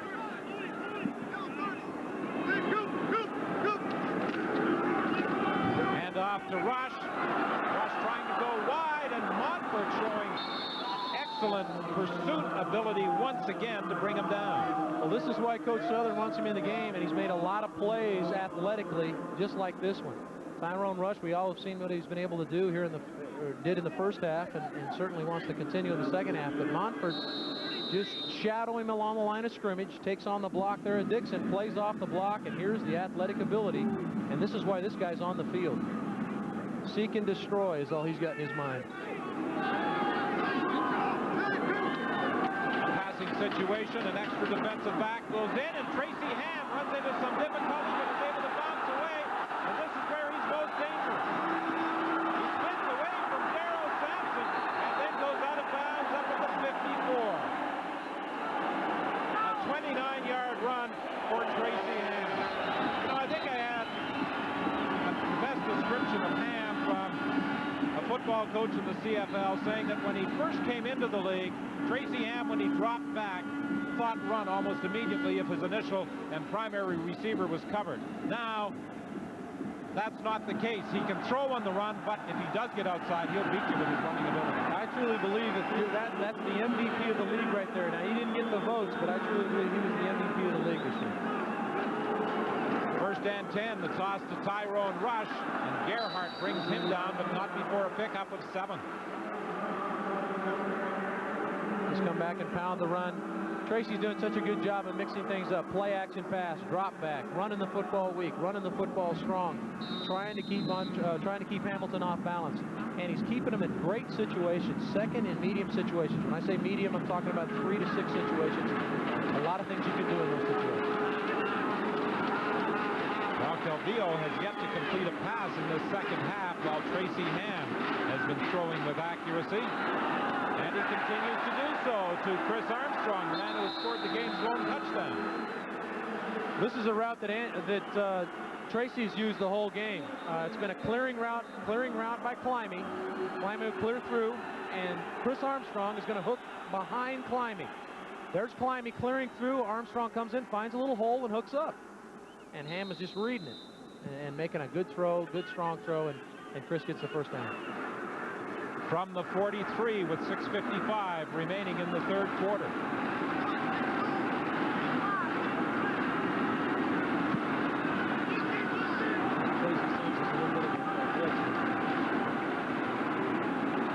He gives the ball to Rush. He will get about 3 yards. Ham came dangerously close to the 22nd violation before getting the play underway. He saw linebackers sneaking up around the line of scrimmage, and sometimes they'll tip what they want to do, and he noticed that it looked like they were going to come after him, and he tried a quick counter, a quick trap up the middle, and a lot of times you can pop free on those. Didn't happen this time. Don Sutherland, an outstanding defensive back during his playing career in the CFL. The 15th head coach in the history of the Hamilton Ticat organization. Here comes the blitz, the halfback blitz with Darrell Sampson. Open over the middle, and Armstrong's got it.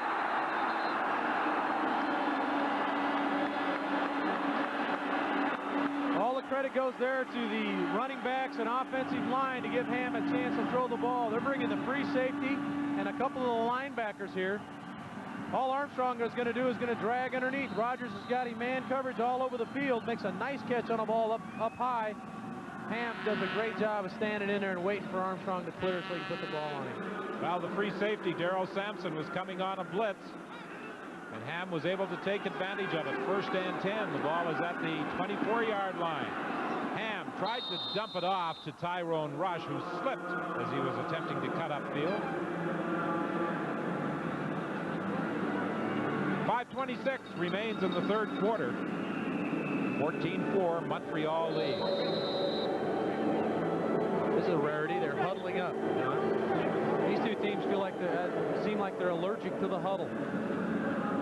It's a great situation to be in, a no-huddle situation where you're in control, and Tracy loves this area. This is the area they refer to as the red zone. Armstrong in the end zone, and it's intercepted by Greer. That ball seemed to hang up there just a bit, and Greer was able to maneuver in front of Chris Armstrong to take away a potential touchdown throw. And Armstrong is also downed in the back of the end zone, but the football belongs to the Hamilton Ticats, trailing by 10 points.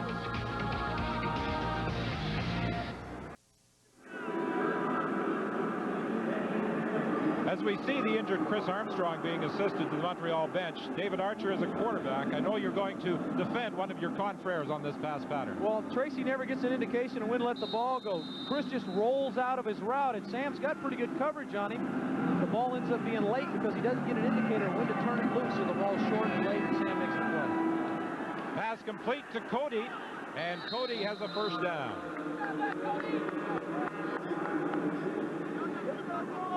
Hey, that one for you, Mom. Hey, baby. Hey, Here's another angle of the interception, and you see Rogers is in good position, but he's actually behind him. If Tracy had an indication to be able to get the ball up, or there's the roll-up of Chris Armstrong's ankle, I'm sure he'll be okay. He'll be back in there playing. First and 10 for Hamilton. The ball is at the 38-yard line.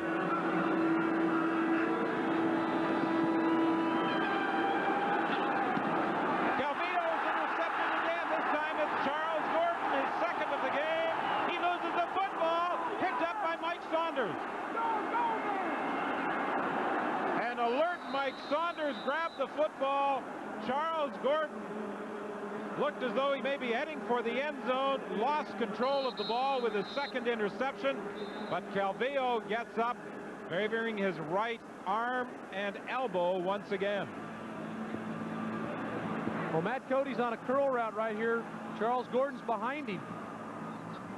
I think Calvillo was hit as he was letting the ball go, which lent itself a little bit to the lack of accuracy. But Mike Saunders, the consummate player, always trying to make sure that he takes care of business, and here he finds an opportunity to get the ball loose and gets it back, and turns what ultimately would have been a terrible situation for him back into a positive. There you see right there, it looked like Payton got hold of the arm of Calvillo. Charles Gordon, he's one of the best in the league at catching the football. I think that Montreal's defensive backs catch the football better than any defensive backs in the league. That's why they get so many turnovers. They catch the football. When they're given an opportunity for an interception, they come up with it. Matt Cody did an excellent job of coming back to strip the ball from Charles Gordon. And there you see Carter. His role initially on the interception was to take care of the quarterback, and then he realizes that the ball has bounced away from Charles Gordon and that Mike Saunders has it, so he had to leave his prey and go after another victim. Here's a shot of Elfrid Payton getting his hand on the arm of Anthony Calvillo. Right there, the ball goes high, and look at the play that Charles Gordon makes. Just a great athletic play, a guy making a play for his team and trying to put in position to win the ball game. Here, he forgets to take care of the ball. You're always told that whenever you try to tackle a defensive back after an interception, is try to strip the football, because they just don't carry it very much. They're not used to having the ball in their hands, and right there is a great indication that Charlie hadn't had a chance to carry the ball much. 4 turnovers in this second half, 2 by each side. Roosevelt Patterson is the injured Hamilton player. 4:08 is the time remaining in the third quarter, with Montreal leading Hamilton 14-4. Let's go to the sidelines and bring in Mark Lee. Well, Whit, here on the Hamilton Ticat bench, there has been a fury of discussions between Don Southern and Gary Lewis, the Ticat defensive back. Then Sam Rogers came up to Lewis. Sud said, "Are you going to play or what?" Then Rogers came up to him and said, "We need you. I need you." Now, Lewis is nursing an injury, and he's just decided to go back into the game, but with reluctance. Handoff inside, and Dean Noel, the ball carrier, picks up about 5 yards.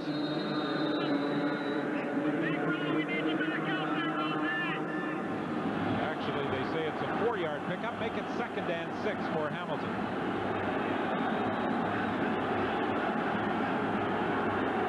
Receivers wide to the left. Intended for Phillips. He takes it down to the 50 of Montreal. Heck of a throw by Anthony Calvillo. Anthony's going to give a little short roll to the left, set it behind his offensive line, which have played well the whole game. They give him good protection. You see Miles Gurrell taking care of Grant Carter there, and then Calvillo makes a good throw. And it's pretty good coverage, actually. Watson's there, but again, here's a guy making a play. Here's Miles Gurrell. Here's a big guy that's been around a long time, big body. He's trying to keep his body in front of the other guy. And that's a big body to run around, Don. Yeah, I think he tilts the field every time he steps on it. Calvillo is in trouble, but he is able to run away from it and pick up another first down as he dives inside the 40-yard line. Well, Anthony's just doing a job of battling here. He gets some pressure, he floats up in the pocket, and when you have man coverage downfield, there's nobody to cover the quarterback in most situations. Here comes the blitz. 2 linebackers come from the strong side. Calvillo pops up in the pocket, and there's nobody to cover him. He just picks up a good 10-yard gain and gets down wisely. Elfrid Payton thought he had moved around Miles Gurrell, and Gurrell simply pushed him to the ground. Momentum helped carry him to the turf here at Olympic Stadium. Calvillo fakes, now throws it off to the sidelines to Rob Crepo, and Crepo will get a first down. It was Rob Crepo who made the huge interception the last time these teams met in regular season play late in the game, taking it into the end zone that forced overtime. And Crepo provides Hamilton with what should be another first down, although they are going to measure to determine in fact if he did pick up 10 yards. lined up 4 receivers into the boundary there. Frefo was their guy that they wanted to read the coverage and set it down. He did a great job of it. They had Earl Winfield, and it looked like Jason Phillips pumping and going deep. Gave Calvillo an opportunity to go deep. As you can see, they come up just short of the first down. He allowed him to drop the ball off the Frefo, and it puts him in a position now to try to pick up the first down. You try and pick up the first down, or do you take a chance and airing it up?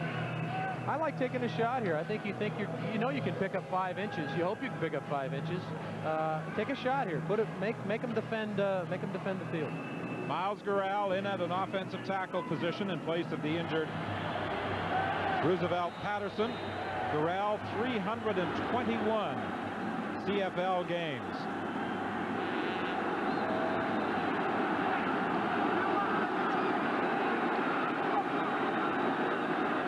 Second and inches play. Calvillo fakes. He's going to try and run for a first down. And again, he wisely goes down in front of a couple of defenders at the 24-yard line. I think this says 2 things that Jenkins feels about his running game. One, he doesn't feel like he can run the ball straight ahead and pick up a first down. And 2, he does have the confidence that Calvillo will make the right decisions. He was on the bootleg there, had the opportunity to throw the football downfield. If he didn't like what he saw, just skate up in there, get the first down, and get on the ground. We talked about the difficulty of operating in this system and understanding the playbook. Calvillo was talking about that as he completes the pass to Cody for the touchdown.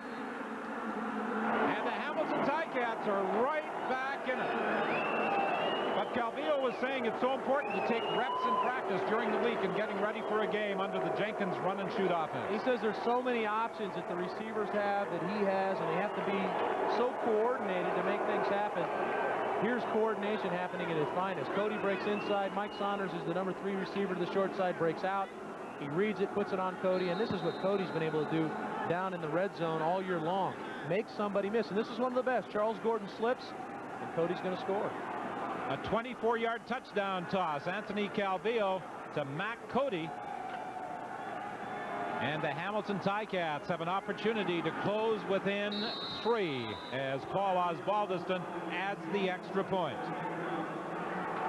Well, the turnover looked so disastrous with Charles Gordon getting his 2nd pick of this 3rd quarter and appearing to put Montreal into scoring position. But Cody stripped him of the football. Saunders recovered. And then I suppose it's somewhat appropriate after that big defensive play that Cody should be on the receiving end of the touchdown pass. Cody's been a great player for him all year long. He's an all-star player this year. And Calvillo, we talked to Calvillo. We said, you like to get the ball to Cody down here, don't you? He kind of smiled and hedged about it, but you could see it in his eyes. This is the guy that wants to get the football to when it comes to red zone time. He's the go-to guy in key situations. I don't think there's been a bigger label as a go-to than this guy right here. I mean, everybody knows it. Montreal knows that he's going to get the football here in man coverage, and Calvillo makes a good throw, and then Cody does his thing. And he is only, Mac Cody is, only the 3rd Hamilton receiver to ever lead the league in receptions. Tommy Joe Coffey in 1971 and Tony Champion in 1989, the other 2. This is White on the kickoff return, and he runs into some traffic in the vicinity of the 28-yard line. A 17-yard run back with just 8 seconds remaining in the 3rd quarter. 3 points, mate. You want the step, you want the win. Showtime. Here we come, here we come. Now, Mac Cody certainly has reason to feel good about his play in this 3rd quarter as he capped the 93-yard drive. Get the Hamilton Ticats right back into it. 14-11 is the score on what should be the final play of the 3rd quarter.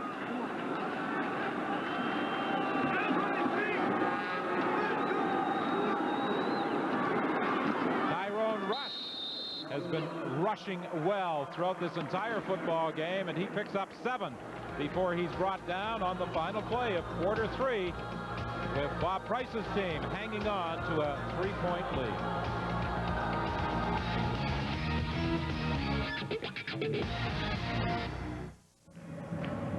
You're looking live at Commonwealth Stadium in Edmonton, where the Winnipeg Blue Bombers will face the Edmonton Eskimos later on in the West semifinal. There's Danny Mack warming up in the snow flurries.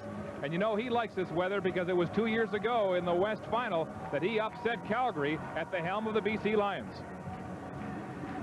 And here indoors at Olympic Stadium in Montreal, we get set for the final quarter with Montreal leading 14-11. A Chris Armstrong touchdown, followed by a Matt Cody touchdown.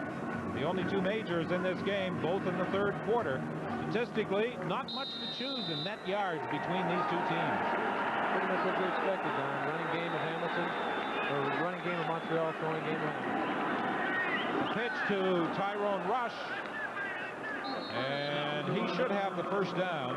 He's carried 23 times now for 108 yards. 20,036 spectators here at Olympic Stadium in Montreal for this Eastern semifinal. And I think they're going to leave this facility, regardless of the outcome, impressed with the job Tyrone Rush has done. I think they got to be, the fans here, the Montreal fans, have to be happy with the way Tyrone Rush has played with the absence of Mike Campbell. Hand off inside to Michael Souls, and in his first carry as a running back, he'll be close to another first down. There's another wrinkle Tracy had saved for late in the ball game to get Mike Souls the ball, carrying the ball.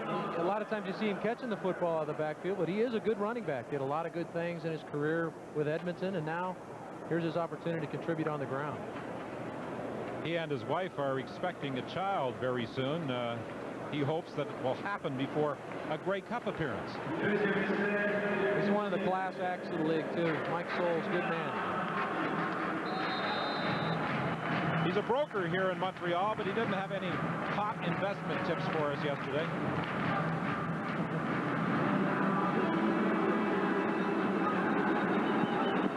Other than suggesting bet on Montreal to make it out of this semifinal game. Tracy Ham on 2nd and inches, and he will get the first down. Well, coming into this contest, as we have said several times, no one expected a defensive struggle, but there have been some solid defensive efforts on both sides of the football. Both sides have played extremely well defensively, and I think that both coaches have to be very happy with the way their defenses have played. Now, on the other hand, they're probably not quite as happy as the way their offenses have played, so maybe give and take. Montford has been a stalwart defensively for Hamilton. Tracy Ham looking to pass over the middle, incomplete. It was intended for Armstrong, and running with him was Brett Young. Man coverage, Tracy is doing a great job of mixing up the plays. They ran the football a couple times. Now he goes play action. Gets the linebackers to step up on play action. He's got good protection. Tiggle, you can see Tiggle's up near the line of scrimmage, and here's the throw behind him. That's why they call it a game of inches right there. There's another injured Hamilton player, as we see Armstrong again trying to get free of Brett Young. Good coverage by Brett Young, but a well-thrown ball there by Tracy, and he'd be the first guy to admit it, get you a completion there. Mike Campbell grabbing Sutherland by the jersey and yanking him back.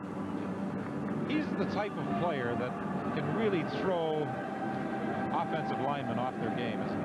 Mike Campbell's the kind of guy that not only plays hard, goes 100% every play, but he's the guy that likes to try to get in the heads of players. And throughout the game, he'll take a little shot here and there, a little push here and there, a little jab at the offensive lineman or a running back leaving the backfield, and he'll entice that guy into some how should we say flagrant type plays, trying to draw a flag. He does a great job with it. I think he's probably the best in the league at doing it, and he hurt us this year doing it, and I know that at some point in this game he would like to try to entice some type of fight out of somebody to help his team out. Well, he's a competitor, there's no doubt about that, and Mike Campbell is the player now being assisted off to the Hamilton bench. 6'2", 260 pounds, drafted by Ottawa back in 1990. Played with Toronto, went over to Hamilton, And he and Mike Philbrick inside do a solid job for the Hamilton Ticats. Tom Gerhardt says he's an extremely strong football player. Extremely strong. Can throw people around that are much bigger than he is. Does a great job inside for him. Lou Cafazza will come in as his replacement. 2nd and 10, Montreal. The ball is at the 50-yard line. 14-11. Montreal leads Hamilton. 13:05 remaining in the football game. Here comes pressure. Brett Young on the halfback blitz, but Ham was able to escape. And this is where he gets it. Once again, they bring more people than they can handle up front. Tracy is the best at making it. A lot of people say Doug Flutie does this extremely well at what he does. They're probably the two best that make people miss in the pocket and then making something positive happen downfield. Here Tracy setting up, looking downfield, not real concerned about the rush. Young's got to make that play because there's nobody back behind to defend against this. And this is where Ham made his name in this league, running the football and making people pay. Now he is the league leader among quarterbacks in plugging the football. This time he gives to Tyrone Rush, and he will pick up about 4 yards. It looked as though Brett Young had a clean shot at Tracy Ham, and that's where a defensive coordinator really shakes his head when he misses. Yeah, he really does. And he put him in a position to make a play. They made a great call there. Brett Young comes unblocked off the wide side of the field, and he's got to make that tackle because Tiggle is locked in coverage on the running back. There's nobody back in the middle of the field. Tracy made him pay for it. 2nd and 6, Montreal.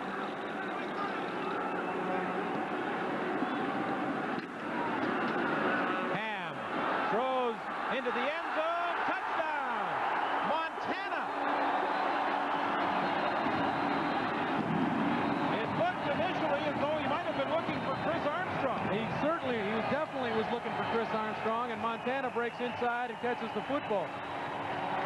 Tracy makes a good read. It's another situation where the safety is up, gets involved in the run, trying to stop the run or come after the passer. Nobody in center field. And that's Armstrong's responsibility to hit that part of the field, but the ball was laid up a little long for Armstrong, and Montana just made a play. His first ever CFL touchdown, and that one is going to be a souvenir for his family. Good protection here. Ham floats away from a little bit of the pressure and floats it up, and he's looking for Armstrong coming across the field. Just good concentration. Makes a play, Montana. The Concordia grad with the point after by Terry Baker increases the Montreal lead to 10 points. Closed captioning is brought to you by Apple Auto Glass.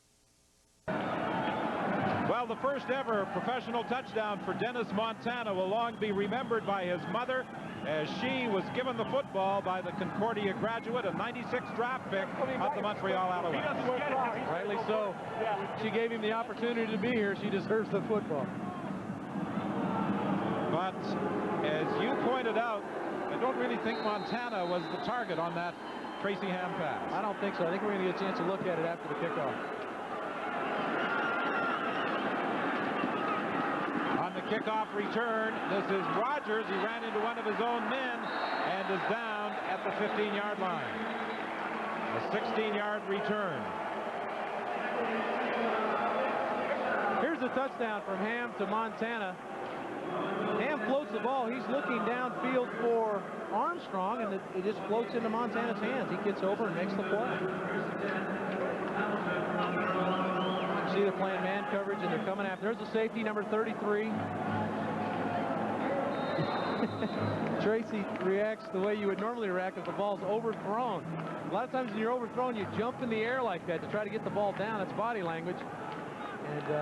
And it ended up in the right guy's hands. He got it to one of his guys. 10:50 remaining. Calvillo operating from the shotgun, steps up, and the pass is knocked down at the line of scrimmage by Doug Peterson.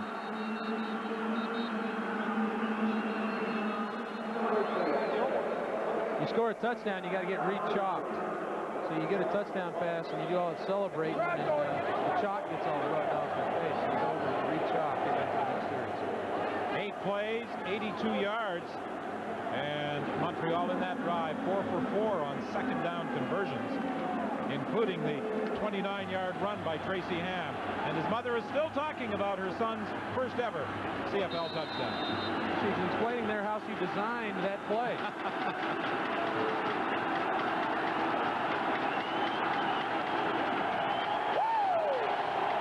Well, he played his college football right here in Montreal, and Dennis Montana is pumped.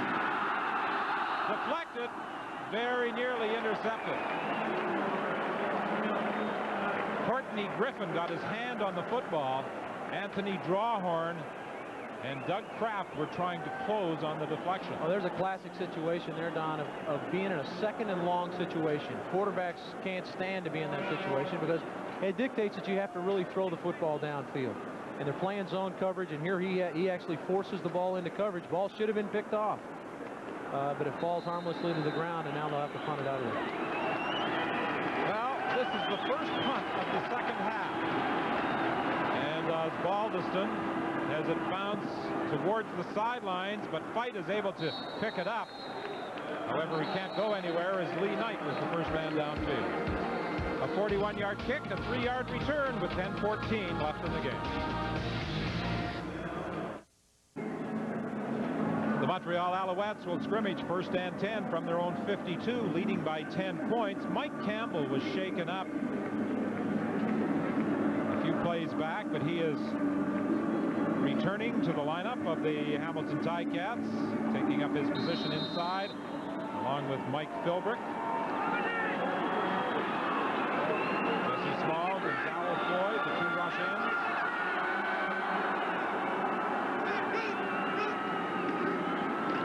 Handoff straight ahead to Rush. Once again, a blitz situation there. All the linebackers were coming. Tracy had a trap play on, hoping that Rush would be able to split the blocks. And a lot of times you get a trap and a lot of people come and everybody's run upfield, and the running back's through. Defensive back, a free safety coming over to cover the Michael Souls in the slot there. A 100-yard game is the measuring stick for a back's performance, and Tyrone Rush, disappointed that he was unable to pick up 100 against Winnipeg, has come up with 100 yards today as Jock Climbey takes the pass down to the 40-yard line. There's also a penalty flag. Brett Young was coming again on the halfback blitz. They're really starting to get a lot more aggressive on defense. Brett Young, again, this is the second time we've seen him blitz in as many series.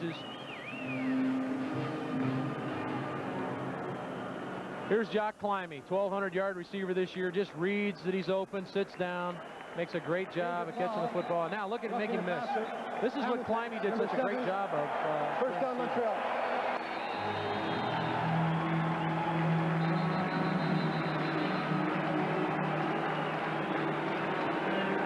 Well, they're calling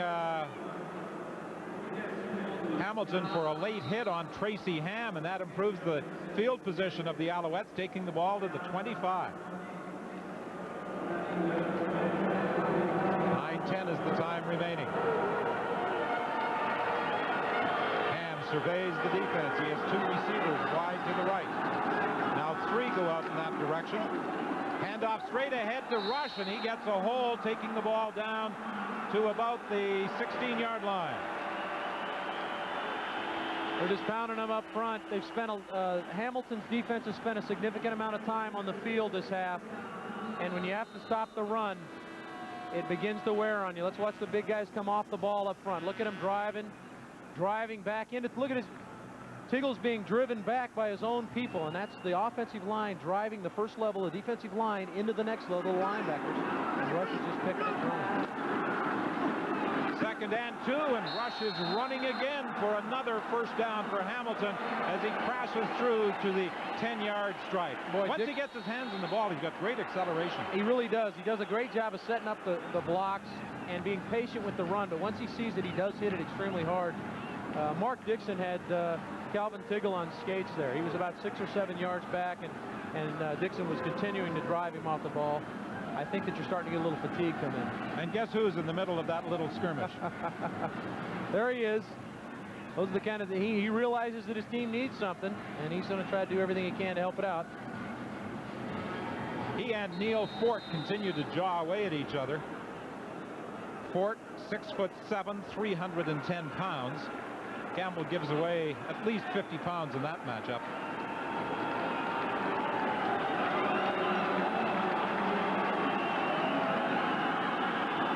First and 10 from the 11-yard line.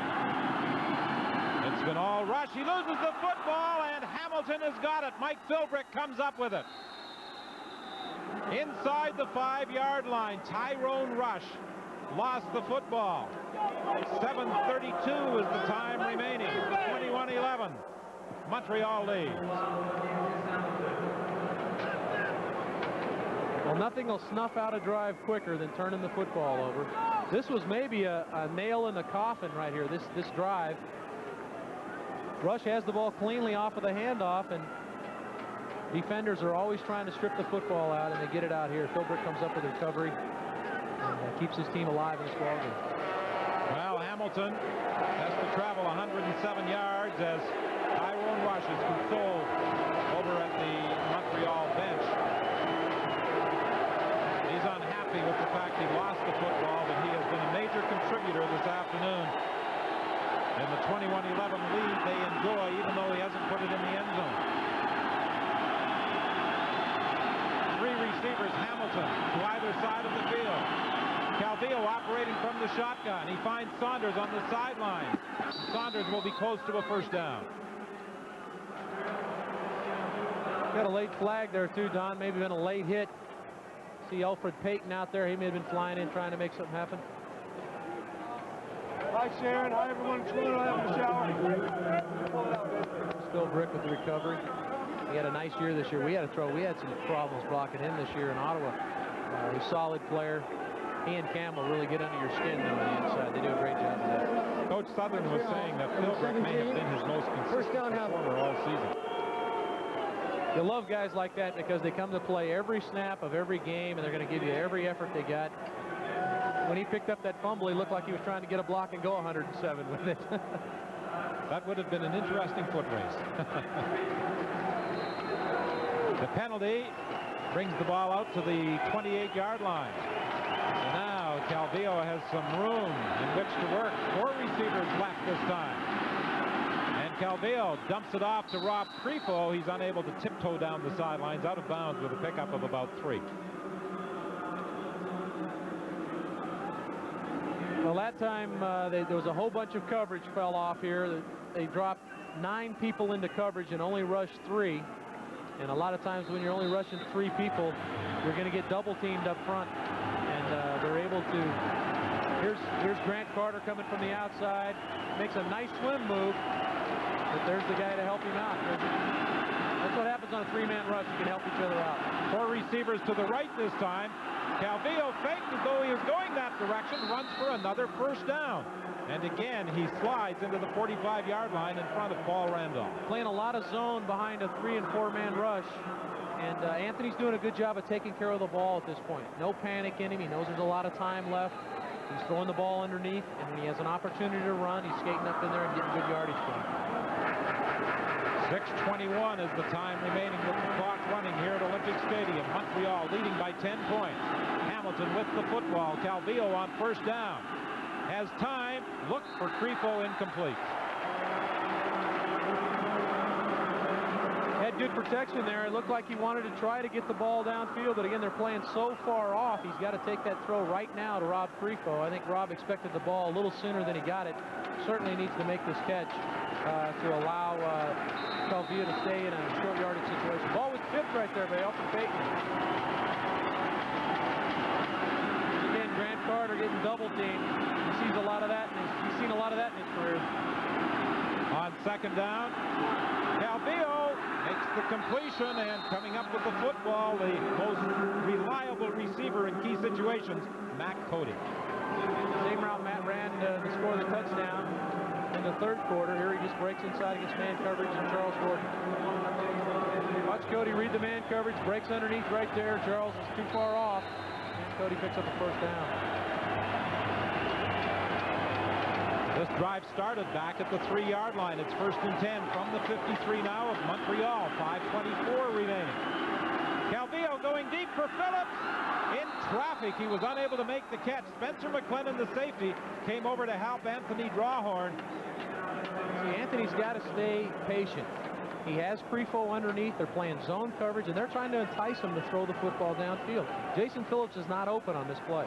They've got people off. Crefo sitting underneath. He needs to throw the ball underneath. Continue to move the chains. The goal line is going to hit you in the face. Phillips was able to get his hands on the football, but there were 2 defenders working against him. This time, 3 receivers, make it 4 receivers to the left. Underneath the Crefo, and that's a ball he had to hang on to. That's twice now. It's a ball he's got to catch, and there's the throw that he had the play before. Crefo was in the same place he was in before. He gets the ball this time. Maybe that's why he didn't throw it to him the first time. Well, it's 3rd and 10, and are they going to go for it? That's the indication as Calvillo stays out there.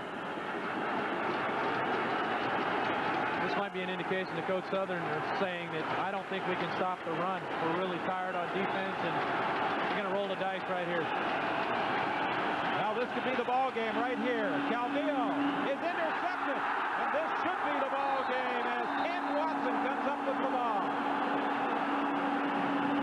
Once again, it's a zone coverage. That's all they've been doing the whole drive, other than the throw to Cody, and it turns out bad for him here.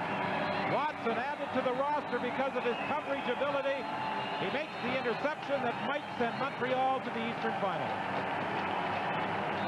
4:37, the time remaining here at Olympic Stadium.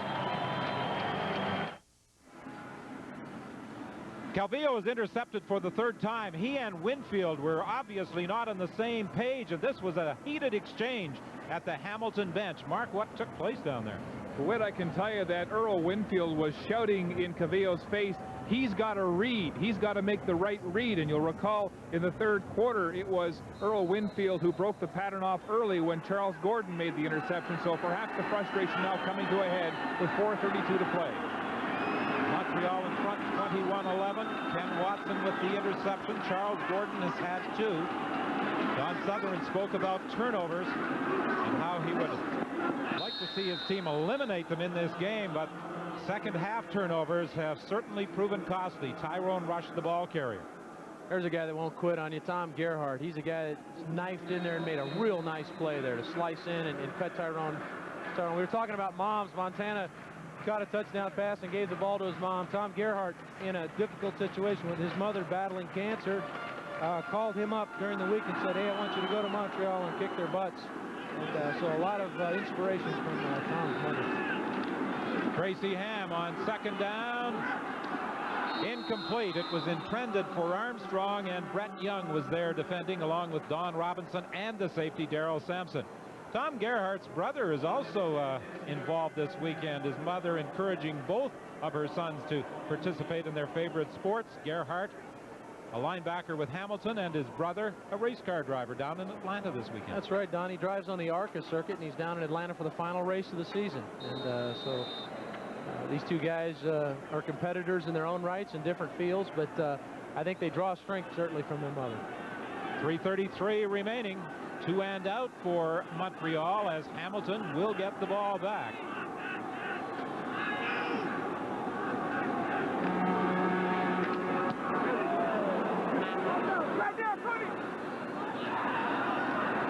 Rogers trying to go wide the other way. They're trying to set up the wall. If he gets a block or 2, he could go much further, but he's brought down at the 35-yard line. A 15-yard return after a 34-yard kick.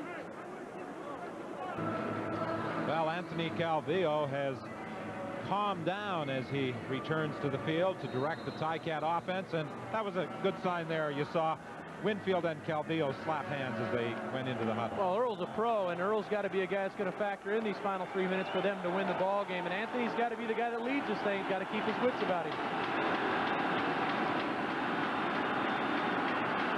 Calvillo lost the football. He gets it back inside the 20. He was being pressured by Stefan Reed, who was in the ball game, taking over from Carl Dunbar, who went out in the first half. 2:42 is the time remaining. Montreal leading by 10. Welcome back. You're looking live at Commonwealth Stadium in Edmonton, where the West semifinal set to start in about 15 minutes from now. It'll be the Blue Bombers contesting the Edmonton Eskimos, and two very shrewd veteran head coaches, Ron Lancaster and Cal Murphy of the Bombers, matching minds in this one. Murphy keeping his quarterbacks a secret. Would it be Kent Austin? Would it be Reggie Slack? Cal Murphy on the left, Ron Lancaster on the right. Cal has yet to say. Austin playing with a bad knee and a bad shoulder. Reggie Slack hasn't played in 3 weeks because of a broken thumb. Whit? Well, under those conditions, the quarterback might not be as much of a factor as the running game. The penalty flag on the play. Illegal procedure, the call against Hamilton. Ken Lazaruk was there to throw the flag before Calvillo could really set up. Here's an opportunity here, Don, where they could leak number 60. Mike Saunders out of the backfield. They're going to get a three-man rush in a very deep zone. Leak Saunders out of the backfield, and he's going to catch the football for probably 6 or 7 and maybe run for another 10. If they decide they want to go for it on third down here and roll the dice, at least it puts them in a decent situation. Anthony's got a guard against trying to force the football downfield. An interception ends the game for him. Only a three-man rush. Peterson, Payton, and Carter. Deep for Phillips. Oh, he was open and could not pull it in. What a great throw by Anthony Calvillo, and I can't believe Jason Phillips got this clean on a 2nd and 29 or whatever it was, 2nd and 32. Jason Phillips is just running a seam route, which is between the hash and the numbers, and the ball's there. He's got to make the play. Spencer McClendon might have gotten over and got a hand. He didn't touch the football. That ball's got to be, that's a touchdown, Whit. No question about that one. Jason Phillips maneuvered in behind the defenders, and Anthony Calvillo put it right there. 2:26 remaining. Paul Osbaldiston punting on third down. High kick. White waiting for it back at the 47. Oh, look at these moves. And there's a penalty flag as Fight goes down at the 41. A 22-yard run back, and there are 2 injured Ticats.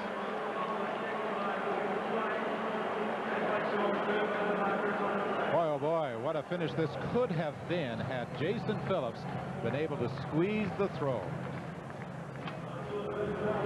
And if this is to be his last game, sad way to go out for one of the great all-time receivers in the CFL world.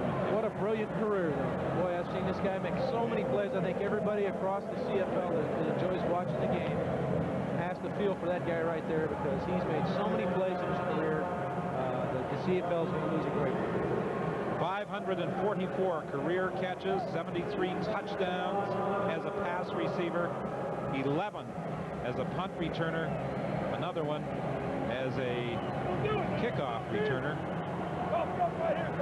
Ranks number 8 on the all-time list for touchdowns. Tracy Gravely has had an outstanding season as a defensive back for Montreal, but he's been complemented by players such as Grant Carter, Alfred Payton, Paul Randolph, Irv Smith. Coach Price and Coach Ritchie have put together a real good defense, and they've been the story today. They've mixed coverages on Anthony Calvillo and made it difficult for him to get the ball downfield, which we all know they like to push the ball downfield. Now, had Jason Phillips come over for that catch and scored, which he certainly would have, we may be talking a little bit different story here. Said the best O-line in the league, huh? 1st and 10 Montreal, 2:13 remaining. Montreal will probably try and stay on the ground as Rush lugs it across midfield. Anthony Calvillo missed 5 games because of injury. Took some time to get back into the scheme of things in Hamilton, but over the last few weeks of the season, boy, did he hold a hot hand. He really did a great job for him. He really drove him to the finish, allowed him to finish with a hot hand, allowed the team to finish hot, and actually come in here with some feelings that they could win this ball game. He didn't play the final game of the year, going down against Toronto early with a concussion. Pass is complete to Jock Climby.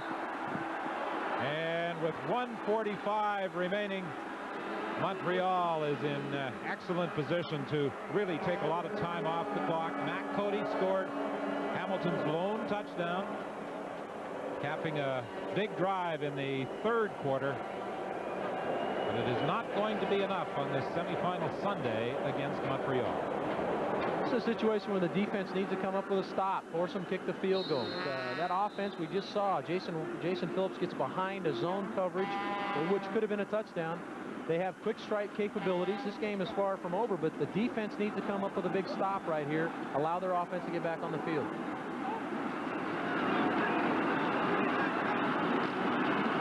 Hand off to Rush, and Rush picks up about 3 with 1:41 remaining. Montford was in on the stop. It appears to be someone over on the Montreal bench that was hurt. It wasn't a player. Jock Climby, in extending to grab that throw, tripped up out of bounds by Young, and he ran into someone over on that bench. I'm not just sure. I don't think it's any team official.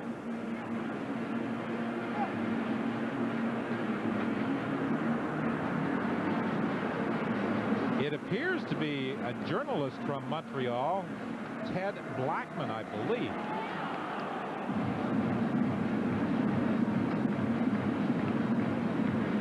Mike Philbrick, who came up with a very key fumble recovery down at the 3-yard line earlier that buoyed Hamilton hopes when it looked as though Montreal was driving in for the game-clinching touchdown, the injured player. Don Sutherland has had an unbelievable string of injuries to contend with this year as the head coach of the Hamilton Ticats, but he's been able to keep this team together, and they have acquitted themselves in this playoff battle against Montreal. He really has done a great job of keeping his ball club together with all the injuries at quarterback, some changes back and forth on his coaching staff.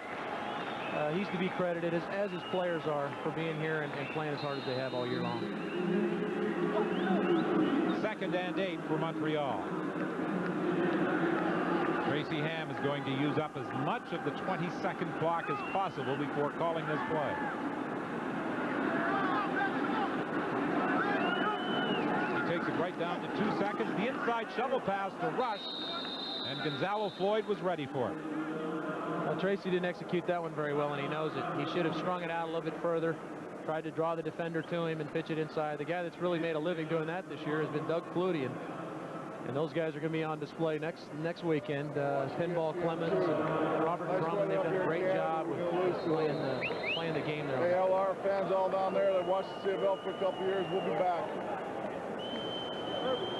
Now Miles Gurrell, one of the veterans of the Canadian Football League, one of 3 players in his 40s in this league. 43-yard field goal attempt. It's going to fall short. Picked up by Rogers, but he is going to go down.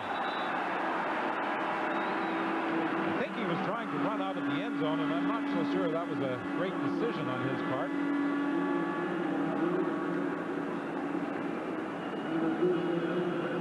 Well, this is a game that young man will long remember. His first ever professional touchdown, and a touchdown that pretty much gave Montreal control of this football game in the 4th quarter. That's one you always remember, your first touchdown. I remember my first touchdown pass, and there's the guy that got me the ball, and there's that Grey Cup beard we were talking about. Tracy says he wants to get into the playoffs. He doesn't shave, and he uses that Grey Cup beard as a good luck piece for him, and he says he'll shave when they win it all in Hamilton in a couple of weeks. So it's been good for him the last couple years there, Don. Well, it looks as though the Montreal Alouettes have a date with the Toronto Argonauts next Sunday in the Eastern Final, unless there is a miraculous comeback here by Hamilton. Calvillo finds Rob Creco, and he is hit almost immediately by Smith. He's short of a first down by a couple of yards. This is a situation where Anthony can't really depend on the sideline so much. He's got to get people set and have the ball snap. Already the clock is running, and he's losing time off the clock before the ball snap. Yeah, have the ball snap right as the play is blown, ready to go. Calvillo throwing down the sidelines. He's got Winfield open, and Winfield is down at the 27-yard line. And there are 33 seconds remaining, and there's also a penalty flag back at the line of scrimmage. A procedure call negates a 38-yard gain. That was a nice adjustment by Earl Winfield. He came back inside of the ball. It was underthrown. Anthony got hit from behind and let the ball go. Hamilton, number Earl one. Winfield, with Second down, all his repeated. wisdom of how this game's supposed to be played, came and got it. You talked about the time that Calvillo takes to get a play underway. When you have the offensive coordinator signaling in the plays, that's one of the risks you run, isn't it? You're losing time. Every play he's losing about 3 or 4 seconds, and that adds up maybe to another opportunity. If they were to score here, an opportunity to get an onside kick and get another score. Calvillo for Saunders, incomplete. Paul Randolph is over defending against Saunders. Just a zone coverage at this point in time. You know you're going to get that. You're not going to see man coverage. They're going to play a very soft zone, try to make the ball be thrown underneath, take away the intermediate and deep routes, make them throw the ball underneath, eat up time, come up, make the tackle. They'll give up a couple of first downs here just to eat up the clock and get off the field with the win. Well, Olympic Stadium is far from being full, but the 20,000 fans in attendance are certainly making a lot of noise in what is going to be the final football game of this season in Montreal. This has been a good crowd here today, Don. They've done a great job of supporting their ball club, and although the people down in Hamilton aren't going to get to see their team in the championship game, the Grey Cup, I know that they're going to put on a great show down there. They're really building to try to make it the best Grey Cup that's ever been, and I'm sure they'll do that. Angelo Mosca, an outstanding member of Hamilton Ticat teams, decades back, has been here promoting the Grey Cup this week. Sideline pass for Saunders on the third down play. He'll get the first down. He had to struggle to get across the 45, but he made it. 19 seconds remaining. Heck of an effort by Mike there just to get the first down. One of the biggest men in the league, Neil Fort, aptly named at 6'7", 310 pounds. Boy, they certainly built the fort around Tracy Ham in the second half. There weren't a lot of plays with him being on the ground, that's for sure.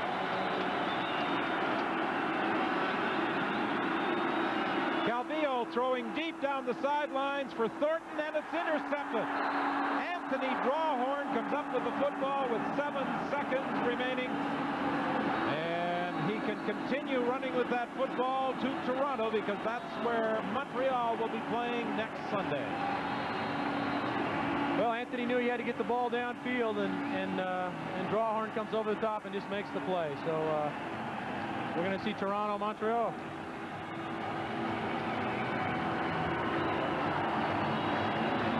Well, the rookie head coach gets a premature shower. Hey, that's one he'll take every time. An interception by Drawhorn down at the 2-yard line, and he is going to keep that football as a souvenir of this semifinal win. Montreal came into this game favored by 11, and the odds makers were right on, because it's 22-11.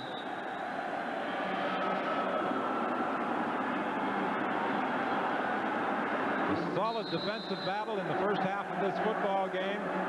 Tracy Ham was able to orchestrate a couple of good drives in the third quarter, and that basically the difference in this semifinal battle.